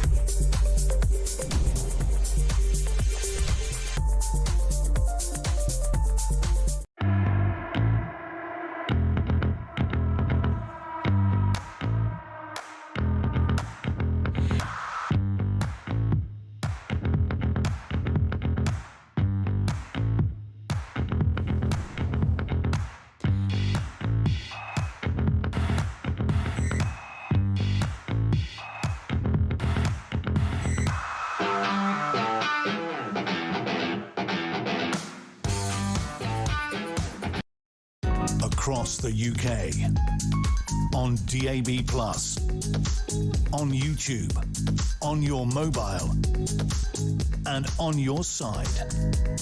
This is Talk. Well, a surprise victory for England, coming third in the World Cup. A reasonable consolation prize. Let's get reaction from the football correspondent at The Sun, Samuel Luckhurst. Good morning, Samuel. Now we're just connecting to Samuel. I thought it was great. It was nice to see us get on the score sheet. I think it was 6-4, so it was a hatful of goals. We were 4-0 up at half-time, and I think it gave you the idea that we might have actually won the World Cup. With me in the studio is Peter Barnes, who knows nothing about football. Absolutely nothing. I didn't watch any of it. You've been boycotting it. Not boycotting it, I've just got other things to do. Well, I'm glad.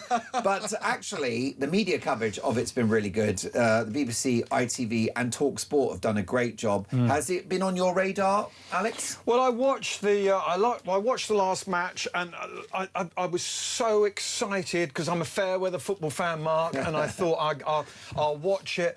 And then I was talking to my sons about it, and I said, why is it always the same? We take an early lead and then we blow it. It was like a repeat of Euro 96. So I thought I'd write something pithy on social media. So I went to Chat LGBT or whatever it's called, and I asked the question, and it says 1990 World Cup semi-final it happened, Euros 96, 2018 World Cup semi-final, 2021 Euro final, 2024 Euro semi-final, 2026 World Cup semi-final. It's always the same way. We seem to, I don't know why, but we seem to lose it after an early lead. We do indeed. We're damned if we do, damned if we don't. Samuel, we've got the line up to you now. Top of the morning. Has that result last night mitigated the tragedy of our exit from the competition?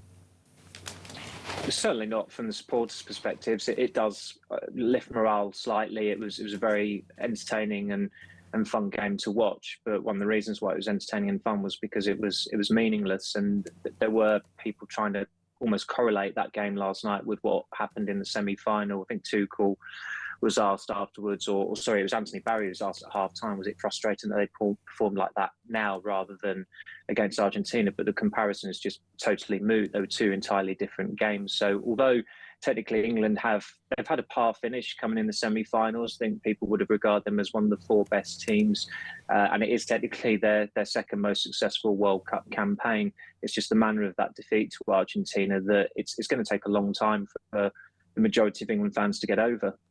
Most definitely. What's unfortunate about it, Samuel, is it kind of reminds you that we could have won the World Cup, given the fact that we beat France. Yeah, and I don't think this is a vintage Argentina side. The fact that they resorted to disrupting England's play, really niggly challenges, some snide challenges before England scored was telling. That was Argentina, if anything, acknowledging their own inferiority complex. They've got some very good players. They've got practically Maradona reincarnated in Lionel Messi, but they didn't get going until England scored. And that's why, again, it's going to feel like a missed opportunity, because unlike in previous campaigns, I suppose, where England have been just completely bulldozed by a completely superior side. Germany, for example, in 2014 springs to mind. Croatia were a better team than them in 2018. The Euros final in 2021. Italy were a wilier side than England. On this occasion, you don't look at that Argentina side and think that it's better than England's. And I suspect, given the way that Argentina conducted themselves as well, there'll be a hell of a lot of goodwill towards Spain for today's final from England fans. Briefly, if you can, Samuel, who's your money on tonight? I hope Spain, and they are the more rounded side. They're the more technically proficient side, and there's not been a lot of drama with them so far. So hopefully, I know it's not exactly being entirely balanced, but I do hope that they get their second World Cup win. Samuel, lovely to have you on the show. Enjoy the game tonight. I've enjoyed the Sun's coverage. Before we go, lads, the brilliant Peter Barnes and Alex Dyke. Peter, do you think we'll get an election within a year? I think we're still on one for this year, if I'm being honest. Wow. I really do. I think we might look at what Boris Johnson did in having one just around the Christmas. I do. I really do at the moment, because he keeps himself clean from the summer years. Before or after Labour Party conference? Yeah, after. Wow. They'll announce the manifesto at the conference. So November election, potentially. And what do you think, Alex? Your money on election? I should be saying what he said, because he's the expert, but I think Andy Burnham's going to want to shine for a few months, and it'll be next spring. Yeah. There you go, folks. Keep it talk. Dolan's Dispatch is next. Thank you to Peter and Alex.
across the UK.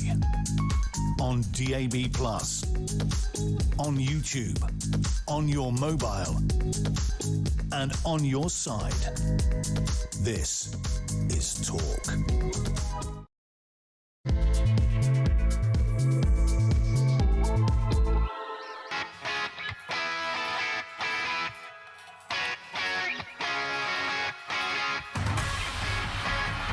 Three minutes past 9.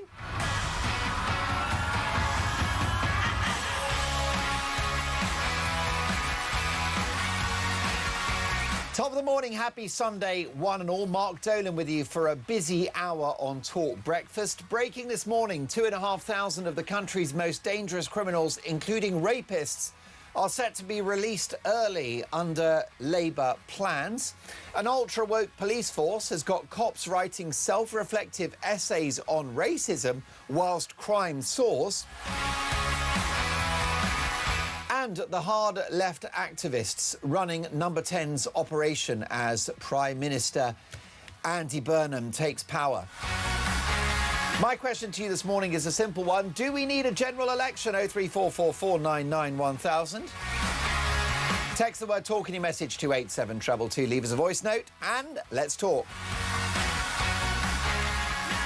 You can hear us on the radio, DAB+, in-app and online. You can also watch the show. Head to YouTube, search Talk, and up we pop. I'm taking your calls later this hour. Plus, we'll be joined by TV news legend Michael Crick. So lots to get through. But first, as always, every Friday, Saturday and Sunday at this time, it's Dolan's Dispatch. Now, I'd love to give Andy Burnham a chance before he's even started. I'd like to give him a fair crack of the whip. But unfortunately, the omens so far are not good. Pulling Shabana Mahmood out of the Home Office is a serious red flag, because Mahmood appears to be the only cabinet member that's even slightly concerned about immigration, with a sensible plan to double the length of time that you wait for settled status from 5 years to 10 years, with the expectation that you speak the language to a high standard, that you are economically productive, and that you don't have a criminal record. Well, in the absence of Mahmood in the Home Office, that plan will likely be watered down. And that will present ordinary working people with a bill of up to £750 billion, because the majority of the so-called Boris wave, for example, are low-skilled workers. Many won't work at all, and the majority will be dependent on benefits for the rest of their lives. So it's a massive mortgage on the country. Burnham plans to up the foreign aid budget to 0.7% of national income. Now, this will cost around £18 billion, which is about the same amount that we need to plug the black hole in our defence budget. Now, I personally would scrap foreign aid altogether, and I would replace it with disaster relief for earthquakes, tsunamis, forest fires and famine. I don't think India need help with their nuclear programme. I don't think that the LGBTQ+ projects in Egypt are of great national importance. And my music library does not need a contribution from the Ethiopian Spice Girls. Andy Burnham is all in with the pro-Palestine mob, condemning Israel for defending itself after the worst attack on Jewish people since the Holocaust, seeking sanctions against the only democracy in the Middle East and the only country in the Middle East that has a gay pride celebration every year, of which I thought woke Burnham was such a fan. He's going to have a Number 10 office in the north, which is nothing more than an expensive gimmick, which will see civil servants spend their entire lives on trains travelling up and down the country, paid for, of course, by you and I. Taxes are going to go up, and you will see wealth creators run for the hills as they try to escape Burnham's socialism. And am I the only one that finds this whole King of the North thing incredibly patronising?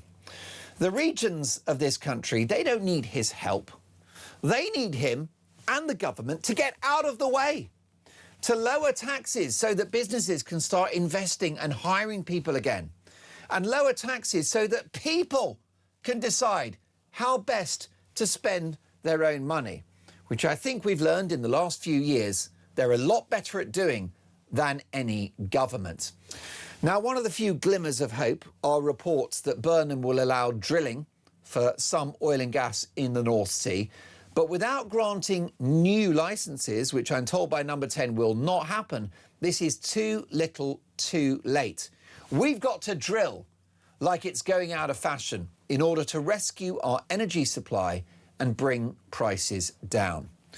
Burnham's performative politics will also involve more devolution, which is a problem because fewer people vote in local elections. Therefore, there is less accountability and potentially more waste and corruption, the very reason why Mrs. Thatcher brought power back to the centre in the 1980s. Unfortunately, Burnham is going the other way and taking us back to the dark economic days of the 1970s. Two key players in this administration want wealth taxes, which don't work, and were part of an activist organisation called Hope Not Hate. Let me tell you that one of the aspects of Hope Not Hate that you need to know about is that they would love to shut down Talk. They would love to shut down the Daily Mail, and they would love to shut down GB News. And these are the people who are now running the Number 10 operation. So Mrs. Thatcher did the opposite of what Andy Burnham did. She brought power back to the centre because the local authorities were so incompetent, so corrupt and so undemocratic. With a strong executive in Whitehall in the 1980s, the Iron Lady was able to revolutionise our economy and our society. Sorry, Andy, I hate to break it to you, but revolutionise our economy and society for the better is exactly what Margaret Thatcher did. 5% growth in 1987. Strike days coming down from 30 million in 1979 to 1.9 million in 1990. The Thatcher effect. Real pay for the average earner up by a third across a decade. The Thatcher effect. The top rate of income tax going from 83% to 40%. The basic rate going from 33% to 25%. The Thatcher effect. Imagine having only to part with 25% of your pay packet. We can only dream of those numbers in 2026. We've also got inflation, which was 22% in 1980, 2.5% by 86. The Thatcher effect. So rather than condemning Mrs. Thatcher, a woman who transformed this country from the sick man of Europe to a global powerhouse, Andy Burnham might rather take a leaf out of her book. She was the Iron Lady, and as far as I'm concerned, he's too bendy. Andy Burnham was a Blairite, then he was a Brownite, then he was a Corbynite. He's been on more journeys than Phileas Fogg. And from where I'm standing, that journey is the road to hell. 0344 499 1000. I'm so sorry, folks. I want to give this guy a crack of the whip, but the mood music early doors is not good. Dave is in Essex. Good morning, Dave. Oh, good morning, Mark. Thanks for taking my call.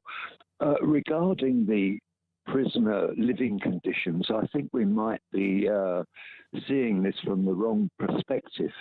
I would remind you that a lot of these privileges can be rescinded on the grounds of good behaviour, which promotes, a sense of sort of good order and discipline. Yeah. And the second point I'd like to make is that a lot of these guys come from horrendous backgrounds and have never lived in a decent home, and kind of giving them this sense of pride promotes a sense of confidence that might, work when they finally, are released. Well, Dave, I'm really glad that you've called the show about this. This relates to an amazing Sun exclusive by Ricky Freelove, and it's in regard to prisoners showing off their cells, which have got flat-screen tellies, games consoles and well-stocked food cupboards. I have made the point, Dave, that it's very difficult to be a prison officer. The prison estate is overcrowded, underfunded, and it's quite clear that this slightly hands-off approach keeps order, doesn't it? Well, yes. And I would remind everybody that, that this is really a gilded cage. There's nothing like your freedom. And when you're banged up, no matter how many televisions you've got and how many game consoles you've got, there's nothing better than be able to walk freely down the road. And, these guys, they really know where they are. Although, Dave, is it not an insult to my viewers and listeners that you've got these criminals boasting about their luxurious lifestyle on social media with mobile phones of which they should not be in possession? Well, I say again, there's nothing like your freedom. And if it gives them some kind of, sense of pride, it might do well for the future. I mean, Winston Churchill said you can judge a society by the way it treats its prisoners. So I'd say, let them have it.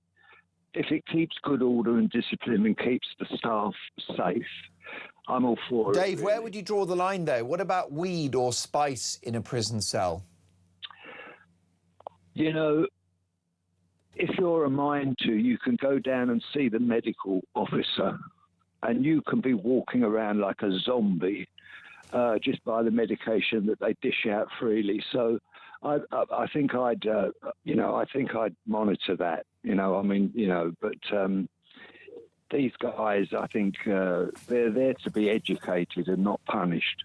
Dave, what a brilliant call. I really appreciate your thoughts on that. Dave, pushing back on my concerns about these prisoners bragging on social media about their flat screen telly and well-stocked food cupboard. Do you agree with Dave? 0344 499 1000. Dave, go and have a good day. Matthew is in Warrington. Matthew, Dolan's dispatch today was all about Andy Burnham, and for me, I'm not happy about the omens so far. What do you think? You know what? I listened to your dispatch, mate, and agreed with every single word you said. You hit it nail on the head today, mate. Nailed it. Thank you, Matthew. I appreciate that. I believe that Burnham, he's just giving little appetizers out to people. So he'll say, oh, we're going to go and dig for oil. He'll do the bare minimum just so it makes him look like he's a nice guy, good guy, Eddie. And he'll say, we'll get rid of the ID cards. Well, he won't really. He's just delaying it. He's brought this guy in called McGregor, who's charity that he run. He's one for saving rapists and really patronising people who've lost their passports because they're bad people, and he's brought him in as one of his main advisors. Is it McGregor? Yes. Right. Yeah, that just tells you the nature of the man. Well, indeed, and this McGregor chap is also the same man who was he's Matthew McGregor, part of Hope Not Hate, which would love to shut down this network.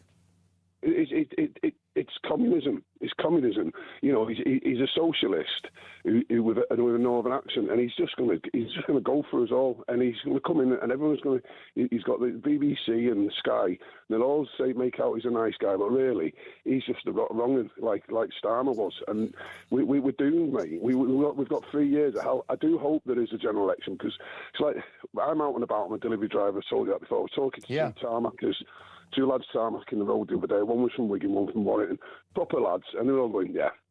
They don't really watch the news yet, but the first thing they said, we're going to vote reform. We've got to get something out of it. And that's what the public is saying. Everyone you speak to who's got any announcement going, no, these are all wrong. The time's enough. And reform have now got to really step up their game.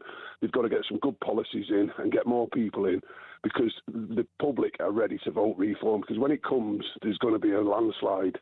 Because we've all had enough, man. It's ridiculous, mate. It's absolutely ridiculous. I said to you a couple of months ago, Keir Starmer makes my skin crawl. Well, this guy, I think he's going to make me even worse, because I'm just dreading it. Matthew, do you think that we might get a snap election this autumn or next spring? I think it's on the cards. I've said before, I think that the monetary MFI, whatever they're called, are going to pull the plug on us. I think that's what's going to happen. And that's why he's mostly saying we'll dig for oil, because it will make out that we've got a bit of money coming in, because I do think we're bankrupt. We are. So he's going to call for a general election. but we need to get reform in order. And if he's got to do a bit of talking with the Tories a little bit to just ease things over, they've got the right wing has now got to get their act together, because we've got 2 years now. We've got 2 years to sort this out, or even less. It might be 6 months, but it needs to happen, mate. Because you look at the local elections, people are voting reform. You know, the councillors, Norfolk's police commissioner is a reform. They've just won that. So, you know, when you look at it, it's happening, isn't it? The revolution is slowly happening. You know, we are going to get Britain back. We need to get Britain back. We need our United Kingdom back, because it's gone. And at the moment, it's been gone for the last 15 years. It's not just the Labour. It's the Tories as well. They've got a lot to answer for. They do. And if we wait another 5 or 10 years, it's gone forever, isn't it, Matthew? Oh yeah. We're a laughing stock. We're absolutely laughing stock. You know, I'm for the United Kingdom, England, Wales, Scotland, and Northern Ireland. I'm for that. I'm a unionist. I'm a royalist. I'm for the royal family. And you know, I'm an ex-veteran, and it's sad how it's gone. You know, look at 1982 when we could send an armada down to the Falklands and win a war. Now we can't send one ship to Cyprus within 3 weeks without it breaking down. We've got no navy at all. Our navy is like, we've got more dinghies in the English Channel than we have got in the navy. We can't stop anything. Our armed forces have got no money. We can't really help anywhere. We can't be dispatched. He goes on about the National Health Service saying the numbers are down. They're not down. They just cooked the books. They've cooked. You're so right. They just took people off those waiting lists. Matthew, I could listen to you all day. That was way better than Dolan's dispatch.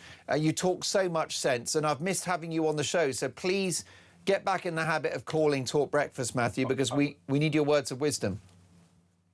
We need Talk, Talk family, to keep passing the word and telling the public what's really going on, because there's only you guys are doing it.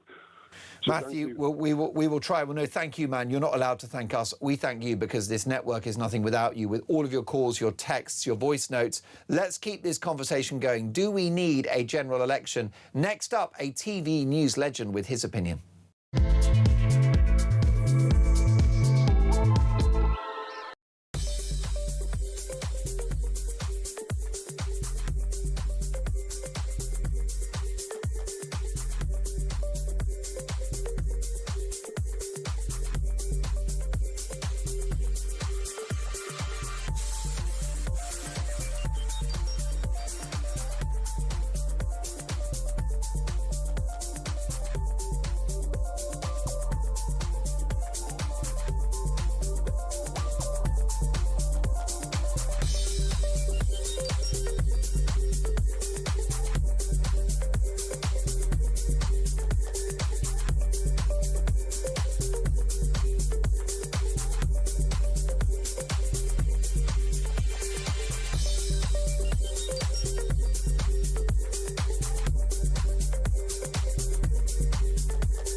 Well, this isn't the first time this has happened, and FIFA need to get serious about political sloganising at the World Cup. We've seen numerous examples of this. We've seen the pro-Palestine nonsense. We've now seen the Falkland Islands nonsense going on. If FIFA allow this to continue, they run the risk that the beautiful game is going to be politicised endlessly going forward. There should be a ban on Argentina going forward because of this behaviour, and the players, might need to be suspended as a result of this.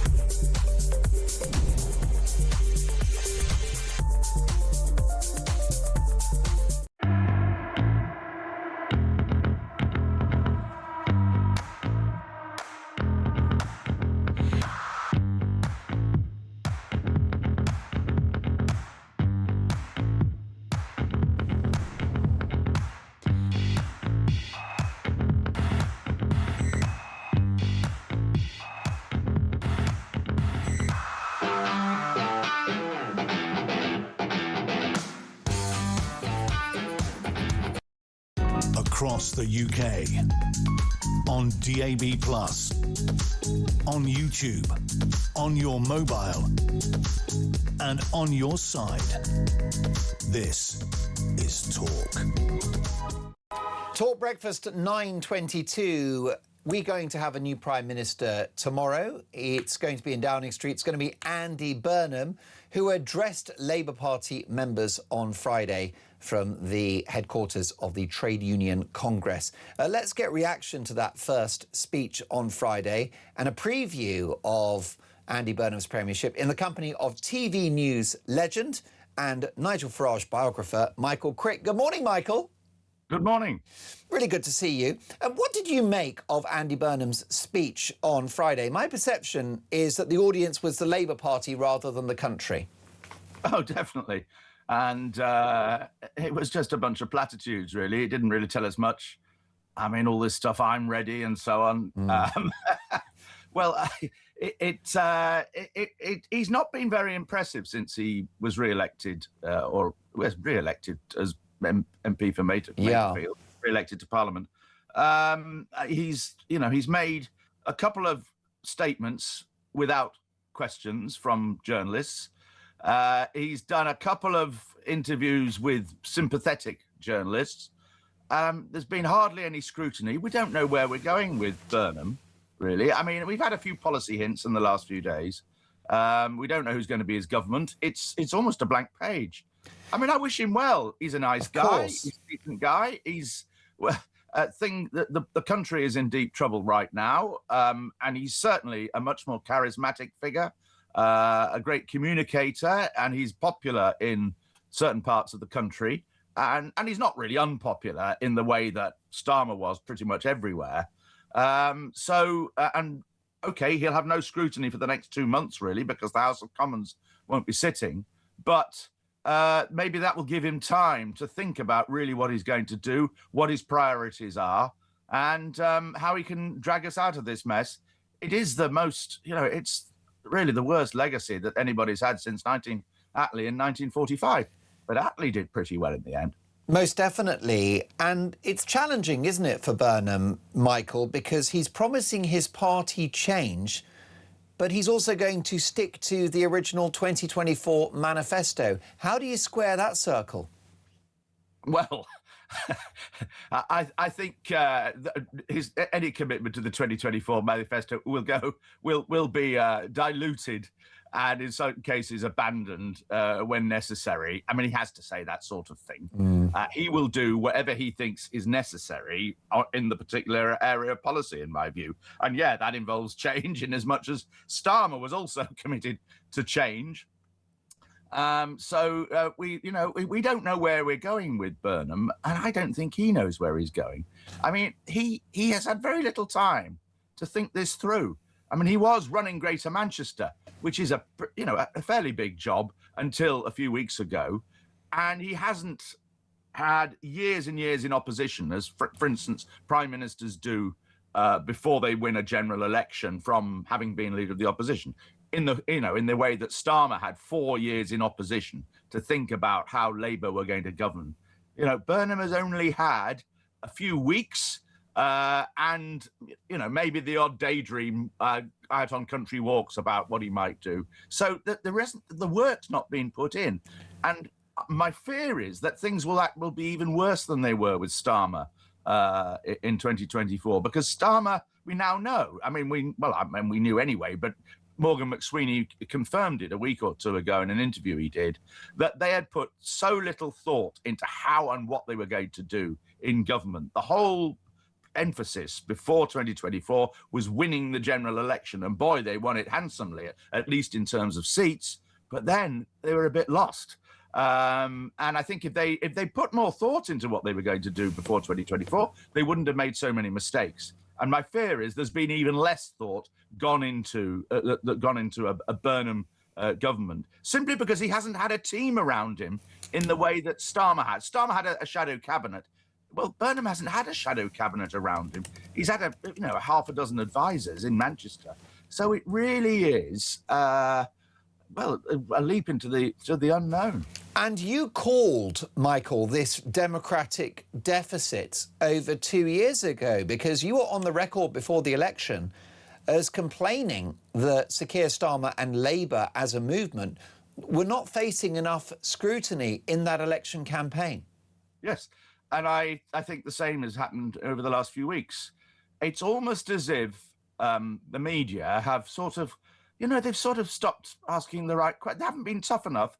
I mean, OK, it's not been difficult for anybody to get to Burnham, but they haven't been, there's almost been a semi-party atmosphere on some of the programmes, programmes at which I appear from time to time, and it's really annoyed me that it's all a bit of a celebration taking part in some of our media. OK, well, maybe there should be an element that of being glad that the Starmer premiership is now resolved and gone, but it's not the job of the media really to welcome a new prime minister in the sense of actually being joyful about it and all of that. And it worries me that the media have not been asking the right questions of anybody else in the Starmer regime. Yeah, I think they haven't been asking people. Well, hang on a moment. 3 months ago, you thought that Burnham was lightweight. Why have you suddenly changed your mind? Those kind of questions. Yes, you're absolutely right, and it feels that Andy Burnham has had a coronation from his own party and is having a coronation in some quarters of the press, which I don't remember was the case when Boris Johnson replaced Theresa May or when Liz Truss replaced Boris.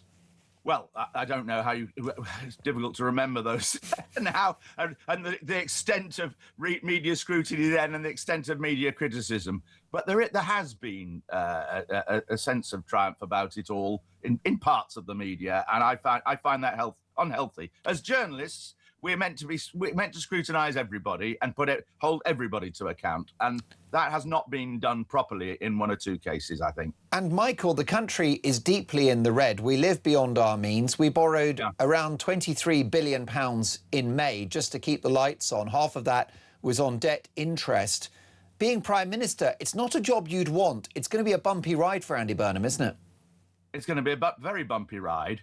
On the other hand, I mean, if he can turn things round, he will go down as a historic Prime Minister and a historic successful Prime Minister, because we've had how many, whatever the figure is, 7 or 8 Prime Ministers in the last 15 years, 10 years, and none of them have really turned things round. And, I often think it's best to take a job when your predecessors have done it badly, because there's huge room for improvement. It's actually a better thing to take a job then than take over from somebody who's been extraordinarily successful. So from that point of view, there is room for huge progress, but it's just very, very difficult to see how he makes that huge progress. The other thing that really worries me about the incoming Burnham administration is that he has no experience really of foreign policy. When he was a minister, none of his ministerial jobs were to do with foreign affairs or defence. I mean, OK, as mayor of Greater Manchester, he probably went on a few trade trips to China and places like that, but that's not quite the same thing. So we don't really know where Burnham stands on the big foreign policy issues. How's he going to get on with Trump? I think we now know that he's going to be a fair bit tougher on Israel than Starmer was, and that's good news as far as I'm concerned. But and we know at one point he wanted us to go back into the European Union. Well, he seems to have rowed back on that. How's he going to get on with his European allies? What about NATO? Where's he going to find the money for the defence investment? Is he actually willing to get to the defence targets for spending even quicker than Starmer, or much quicker than Starmer was proposing? So there's a lot we don't know there. And also Ukraine, is he going to be as forthright and as steadfast in his support of Ukraine as Starmer was? I certainly hope so. I'm delighted to say that TV news legend Michael Crick is staying with us. Next up, Boris Johnson has advice for Andy Burnham. That's next. Here at Talk, we're giving you the chance to win a massive £26,000. The question is, what would you do with all that money? I don't know. We've got a wedding. I would buy a camper van. Probably just like clothes, yeah. Go on a big holiday. Emigrate. So if you fancy getting your hands on £26,000 tax-free, here's all the details you need to enter. For your chance to win, visit talk.tv/win or text TALK to 8338 by 6 p.m. on the 20th of July 2026. Texts cost £2.50 plus your standard network rate. Or send your name and number by post to Comp 1 PO Box 3190, Colchester CO2 8GP. To arrive by midnight on the 23rd of July 2026. 18 plus, UK residents only.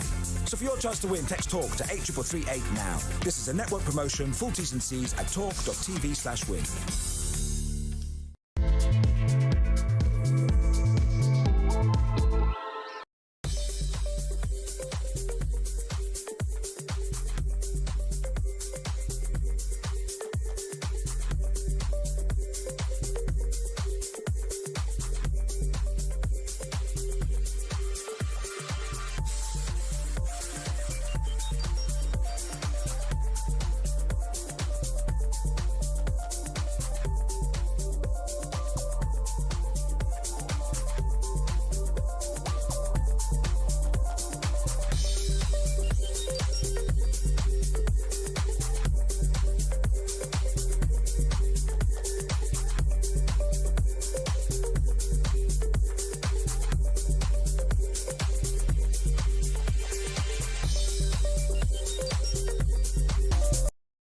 Across the UK, on DAB+, on YouTube, on your mobile, and on your side.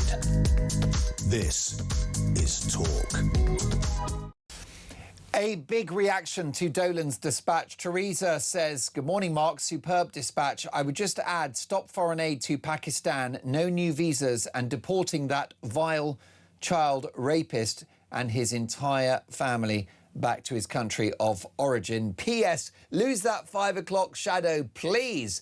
Teresa, I'm going to get it. If you don't like the beard, it is going, OK? Because if Teresa decrees it, I shall follow her orders. Stephen Beckenham, hi, Mark. We keep hearing about how nice Andy Burnham is and what a good communicator he is. I think he's just normal. After 2 years of Starmer, anyone would look brilliant. And Stephen in Belfast says, we don't need a nice guy in number 10. We need a Thatcher type, someone with balls. Here's a voice note from Tony. Good morning, Mark. Tony here from Norfolk. One of the alarm clock working Brits. Yep, I'm at work at the moment. Burnham, yeah, definitely. He should call a general election, because I didn't vote for him. I wouldn't vote for Labour anyway, but that's not the point. And the welfare bill, well, here's an idea.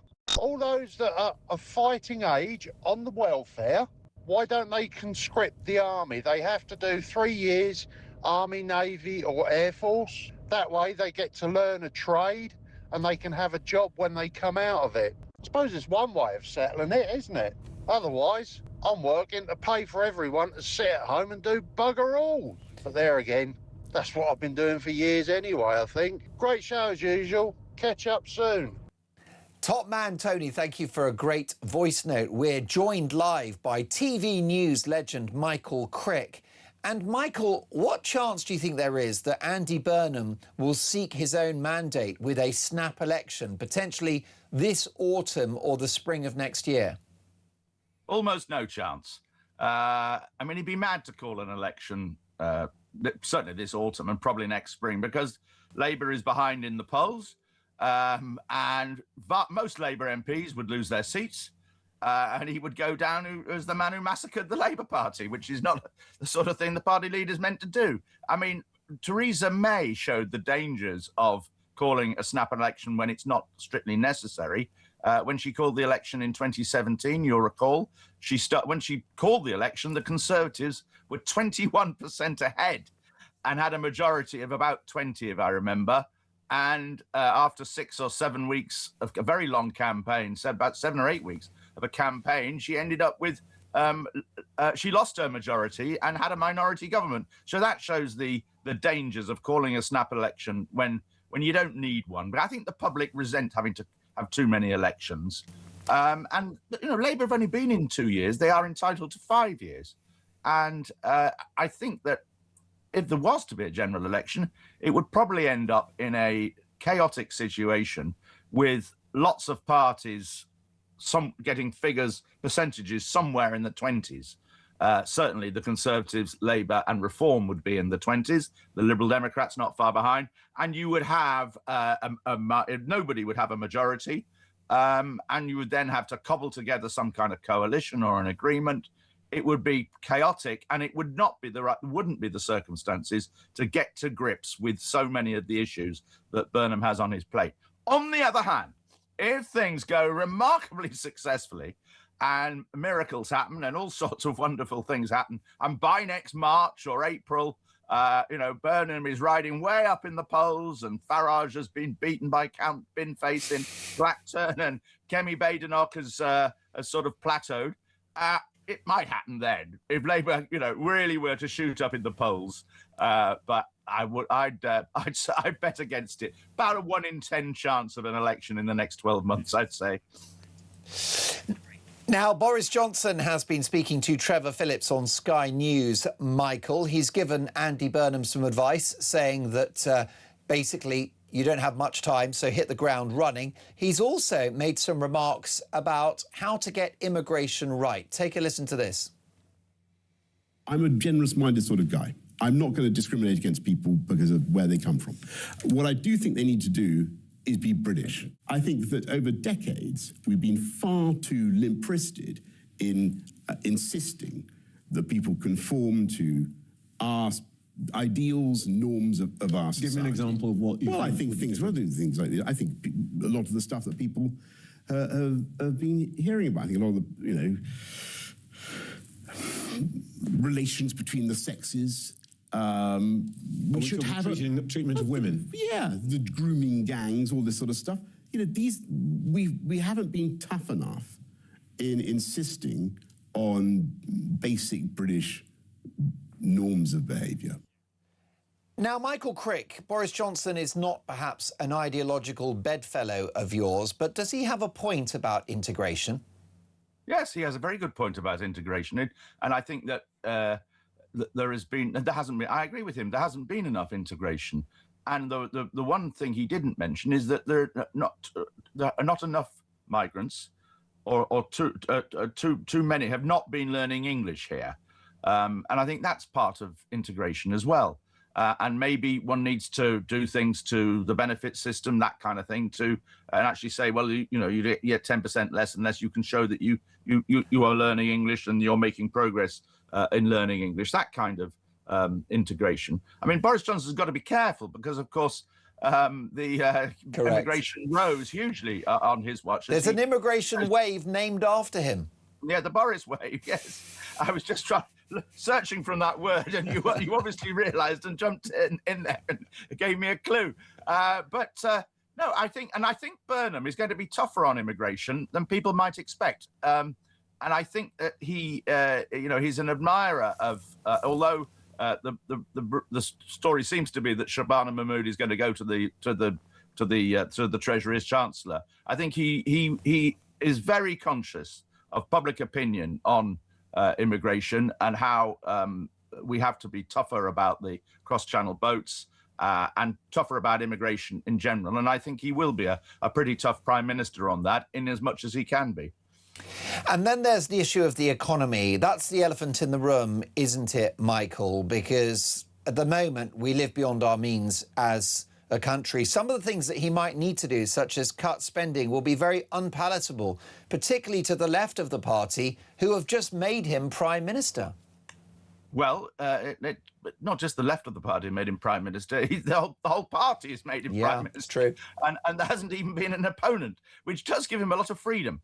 And I think that, I mean, generally what happens with Labour Prime Ministers is that when they stand, Labour leaders, is when they stand for the leadership, they tack left, and then when they get into power, they tack right. I mean, it often happens in politics, and it often happens the similar way round, well, the other way round on the right of politics. So I think we will see a fairly right-wing Burnham, but radical and bold in certain areas.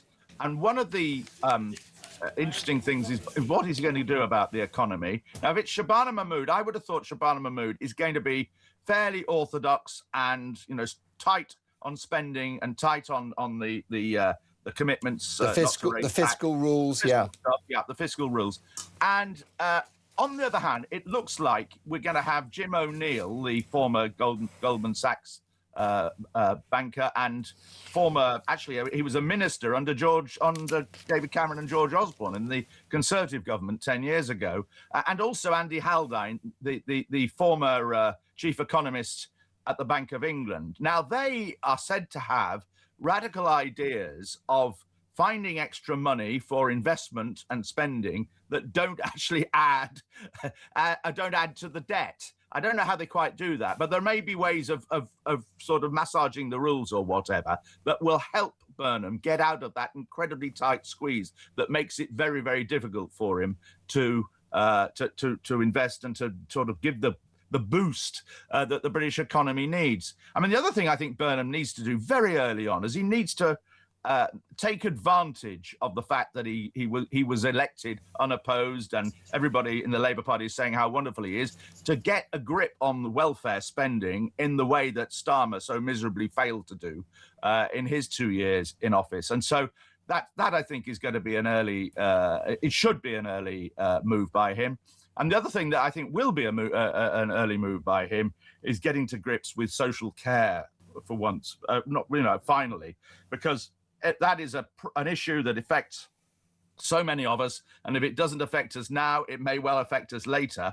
And the social care system in this country, both how we pay for it and the conditions in social care and how it operates, are a complete mess. And we need to work out a new system whereby we all contribute to the costs of social care. And so that means that in the cases where people get dementia and so on, and the social care costs end up being incredibly high, that the burden is not entirely felt by those families. So a lot more work that needs doing there. But having said, there have been lots of reviews of social care over the years. There are lots of available solutions. And I think that, Burnham has been down this path and before, when he was health secretary way back in 2009, and he's even more conscious of it now because his own father has got Alzheimer's. So that, I think, is going to be a dramatic move that he'll make. Whether he'll come up with a scheme that works, though, is another matter. But you're absolutely right. If he grasps that nettle, he'll be demonstrating that will be a great achievement. Right, a great legacy and political courage, and we do need to have that conversation about social care. Michael, before I let you go, and briefly, if you can, of course, you've written one of the definitive biographies of Nigel Farage. Reform UK are still ahead in the polls, but we've got the bin-faced by-election, which I suspect has been quite damaging for the Reform brand. Do you think that Nigel Farage will struggle with Andy Burnham as his new opponent? Yes, if he gets back into the House of Commons. There must be a 1 in 4 chance, I would have said, that bin-face will actually win. Reform, look, I get the sense they think they're in trouble right now. I keep getting messages for me to go and help them in their campaign. I don't know why they send them to me. I've never expressed support for Reform at any point. But more significant, they've sort of given up on the Greater Manchester mayoral election, which 6 months ago people said was a real opportunity for Reform if Burnham was to give up being mayor of Manchester. Now they seem to have given up on that and be asking all their supporters to go and campaign in Clacton. And yes, Farage and Burnham are the two big campaigners and communicators in British politics right now, along with Polanski. But his numbers have gone down and he's not an MP, so he's not quite up there with them. And that is going to be the battle of the next few years, Farage against Burnham, if Farage gets back into the House of Commons. And Farage also has this huge handicap of, of all the allegations that are now flowing, not just against him, and which are being investigated by the Parliamentary Standards Commission, or at least they will be, that will resume once the Clacton election is over, but all sorts of allegations about where Reform got its money from and whether laws were broken and so on. So that is a mess that he's got to sort out as well as working out how he's going to deal with a much more formidable Prime Minister in Burnham than Starmer was. Michael, thank you for your valuable time. My thanks to TV news legend Michael Crick, journalist, and Nigel Farage, biographer. Your reaction, 03444 999 1000. Let me give you the candidates in the Clacton by-election. Joseph, 77, Independent. Adham Adkahip, the Forward Party. Count Binface Party. Nick, the Incredible Flying Brick, the official Monster Raving Loony Party. Tony Kane, Independent. Woke Trump Karizi, Independent. William Stewart James Clouston, Social Democratic Party. Reese Cowan, Independent. Glenn Charles Cummings, Independent. Martin Davies, Freedom Alliance. Real People, Real Alternative. Andy Earlham, Independent. Nigel Farage, Reform UK. Atia Fard, Independent. Lawrence Fox, the Reclaim Party. Tony Francis, Independent. Robin Green, Independent. Abby Hookway, Independent. Howling Loud Hope, Monster Raving. Stephen Richard Ingram, Independent. Amy Morris, Independent. Derek Norbert Morris, Independent. Michael Noel O'Keefe, Independent. Martin O'Brien, Independent. Nick Pellas, Independent. Catania Moore Papilla, UK Voice, Safer and Stronger UK. Daniel Pocock, Independent. James Ransley, Consensus Party. Jerry Smith, Independent. Kai Stevens, British Democrats. John Stevens, Rejoin EU. Baron von Thunderclap, Monster Raving. Pamela Wolford, Independent. Marcus White, Everyone is God Party. And Mark Wilkinson, Independent. More to come. This is Talk Breakfast.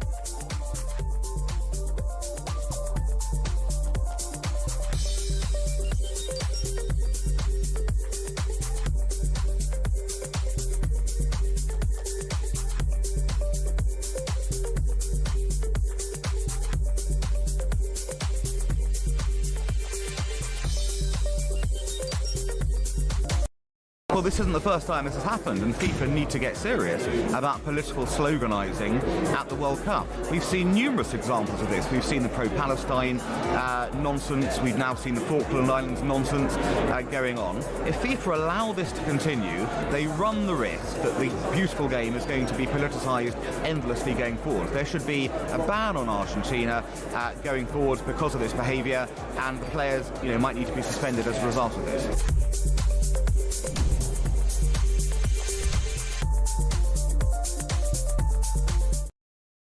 Across the UK, on DAB+, on YouTube, on your mobile, and on your side. This is Talk. Let's take a voice note on our incoming Prime Minister Andy Burnham from Phil. Morning, Mark. It's Phil from Durban in South Africa. Mark, every time I look at this man, Andy Burnham, I just worry. Just to look at him in his cheap suits and his black T-shirts. He's never held a job in the private sector, never made any decisions. What's he going to look like on the world stage when he's mixing with the G7 and the G20? He can't even make a speech without reading it from notes. He just looks pathetic. Great show. Thank you, Phil. Yeah, the black suit. Pound shop Zelensky, if you ask me. Here's Adrian. Morning, Mark. Adrian from East Sussex again. Do we need a general election? Yeah, obviously. I would vote for reform. The reason for it is I've followed Nigel Farage now for a good 20 years, and he is the only one I've actually seen out there who has the ability, the presence and the ideas which could actually get the country out of the mire. To do that in a team full of the best experts in different fields. And I'm not at all worried that some may be ex-Conservatives. They left the Conservative Party because the Uni Party is dead. It's the politics which has actually taken this country from a first world power rapidly into third world status. So that's my decision making. I agree with you, Adrian. I think we are becoming a third world country. Steve is in West London. Good morning, Steve. Good morning, Mark. Top of the morning. Now, what do you think about Andy Burnham? Do we need to give him a chance? I don't see how Mr. Burnham is going to change anything. This is all too much about image, and maybe I'm being a little bit cynical. But if we take the Labour Party when Mr. Corbyn was in charge, and we had all the anti-Semitism and the Marxist views, and the people voted right against that. So they went and found themselves a leader who could tick some boxes for them. So they found Mr. Starmer, human rights lawyer, who was married to a Jewish lady. That kills off the anti-Semitism and the Marxist views. This is going to be a man who's for the people. That hasn't worked. In that time, they've lost the red wall, disappeared. Whether they've gone to reform, whether they've gone to restore, whether they've gone to the Greens, it doesn't matter. We need to find somebody to tick some more boxes. Mr. Burnham, he's from Manchester. We'll get the northern vote back. It's not going to happen. They've had the time. They spend far too much time going, everything is going to take 5 years. Whatever we get into government, it's going to take 5 years. 5 years is too long for people. It is. If you're 21 and leaving university, and it's going to take 5 years, you're 26. You've missed the bus. If you're 60, saving up to retire, 5 years is too long. You've missed the bus. Steve, you're right. What do you think the country needs, Steve? We need politicians that are going to stand up for the people of this country. And I don't mean all the migrants we brought, the 15 million, 20 million. The figures differ. It doesn't matter who you listen to. Everybody puts a different figure on it. Yeah. But it's the people of this country that have suffered. Their culture has been trampled on. Correct. Their beliefs have been trampled on. Their outlook on life has been trampled on. And it doesn't get any better. Now, they're all going on about Thatcher and Burnham, slagging Thatcher off. I left school in 1980, just as Mrs. Thatcher had got in. Anybody, my age group, that grew up through the 80s, matured into the 90s, adult, that didn't have a career, that was their fault. And the 80s, Steve, the 80s were a time of optimism and growth for the country, weren't they? But that was it. We were all optimistic. I left school in 1980. Thatcher had only just gotten into power. We had the mess of the 70s, which everybody knew about at the time. Yeah. You've got Burnham now saying, Thatcher got this wrong, Thatcher got that wrong, we're going back to the 70s. Burnham wasn't alive. Or he was a small baby. He doesn't remember what a nightmare it was. Steve, I wish we had longer. Brilliant call. Have a good Sunday and call me again soon, please, Steve. I want to take this voice note from Jane, if I can. Luke? Morning, Mark. While we're talking about good old Andy Burnham, can we just have a little reflection on what's going on in the UK? Last year was one of the worst years for farmers and harvests because of the hot weather. The last month we've hardly had any rain, yet again, no harvest. It's not going to be a good harvest again. Food shortages, not even entering into the conversations at number 10, north or south, to be quite honest. Let's just have a look, see where we are in another 6 months when we haven't got any bread in the shops. Jane, you're absolutely right. And we pay our taxes to protect infrastructure and to build infrastructure, and farming is part of that. And I would happily subsidise farmers because the weather is completely wild at the moment and it's so difficult to have a successful crop. And I think we need to look after our farming community. They put food on the table, as you say. Here's Mike on wealth taxes. Good morning, Mark. Mike in Whitney here. God, there's so much I'd like to say, subjects that are around at the moment. But this wealth tax thing, I want to focus on that. Just want to say, what is wrong with being wealthy? Whether you inherited it or you earned it. You know, you may have your own company and become rich. You may work for a bank and become rich. I don't care. What is wrong with being wealthy? I just don't get it. I really don't. There is nothing wrong, Mike. And in fact, it's a good thing because these people pay a disproportionate amount of tax. And when we hound them and they leave the country, the tax they paid has to be covered by you and I. Rich people invest their money. They start businesses. They employ people. They pay tax and national insurance. They also buy expensive things, which are subject to VAT. Rich people are only good news for a country, and you lose them at your peril. Mary's in Hemel Hempstead. Good morning, Mary. Morning, Mark. The thing with Burnham, I think he's just the figurehead, quite frankly. I know what you mean. it's the people behind him that are dangerous, that we don't know who they are. Do you mean, for example, two of the people who are going to run the Number 10 operation who were part of Hope Not Hate, which would like to shut down Talk? Well, I've always regarded Hope Not Hate as a fascist organisation, actually.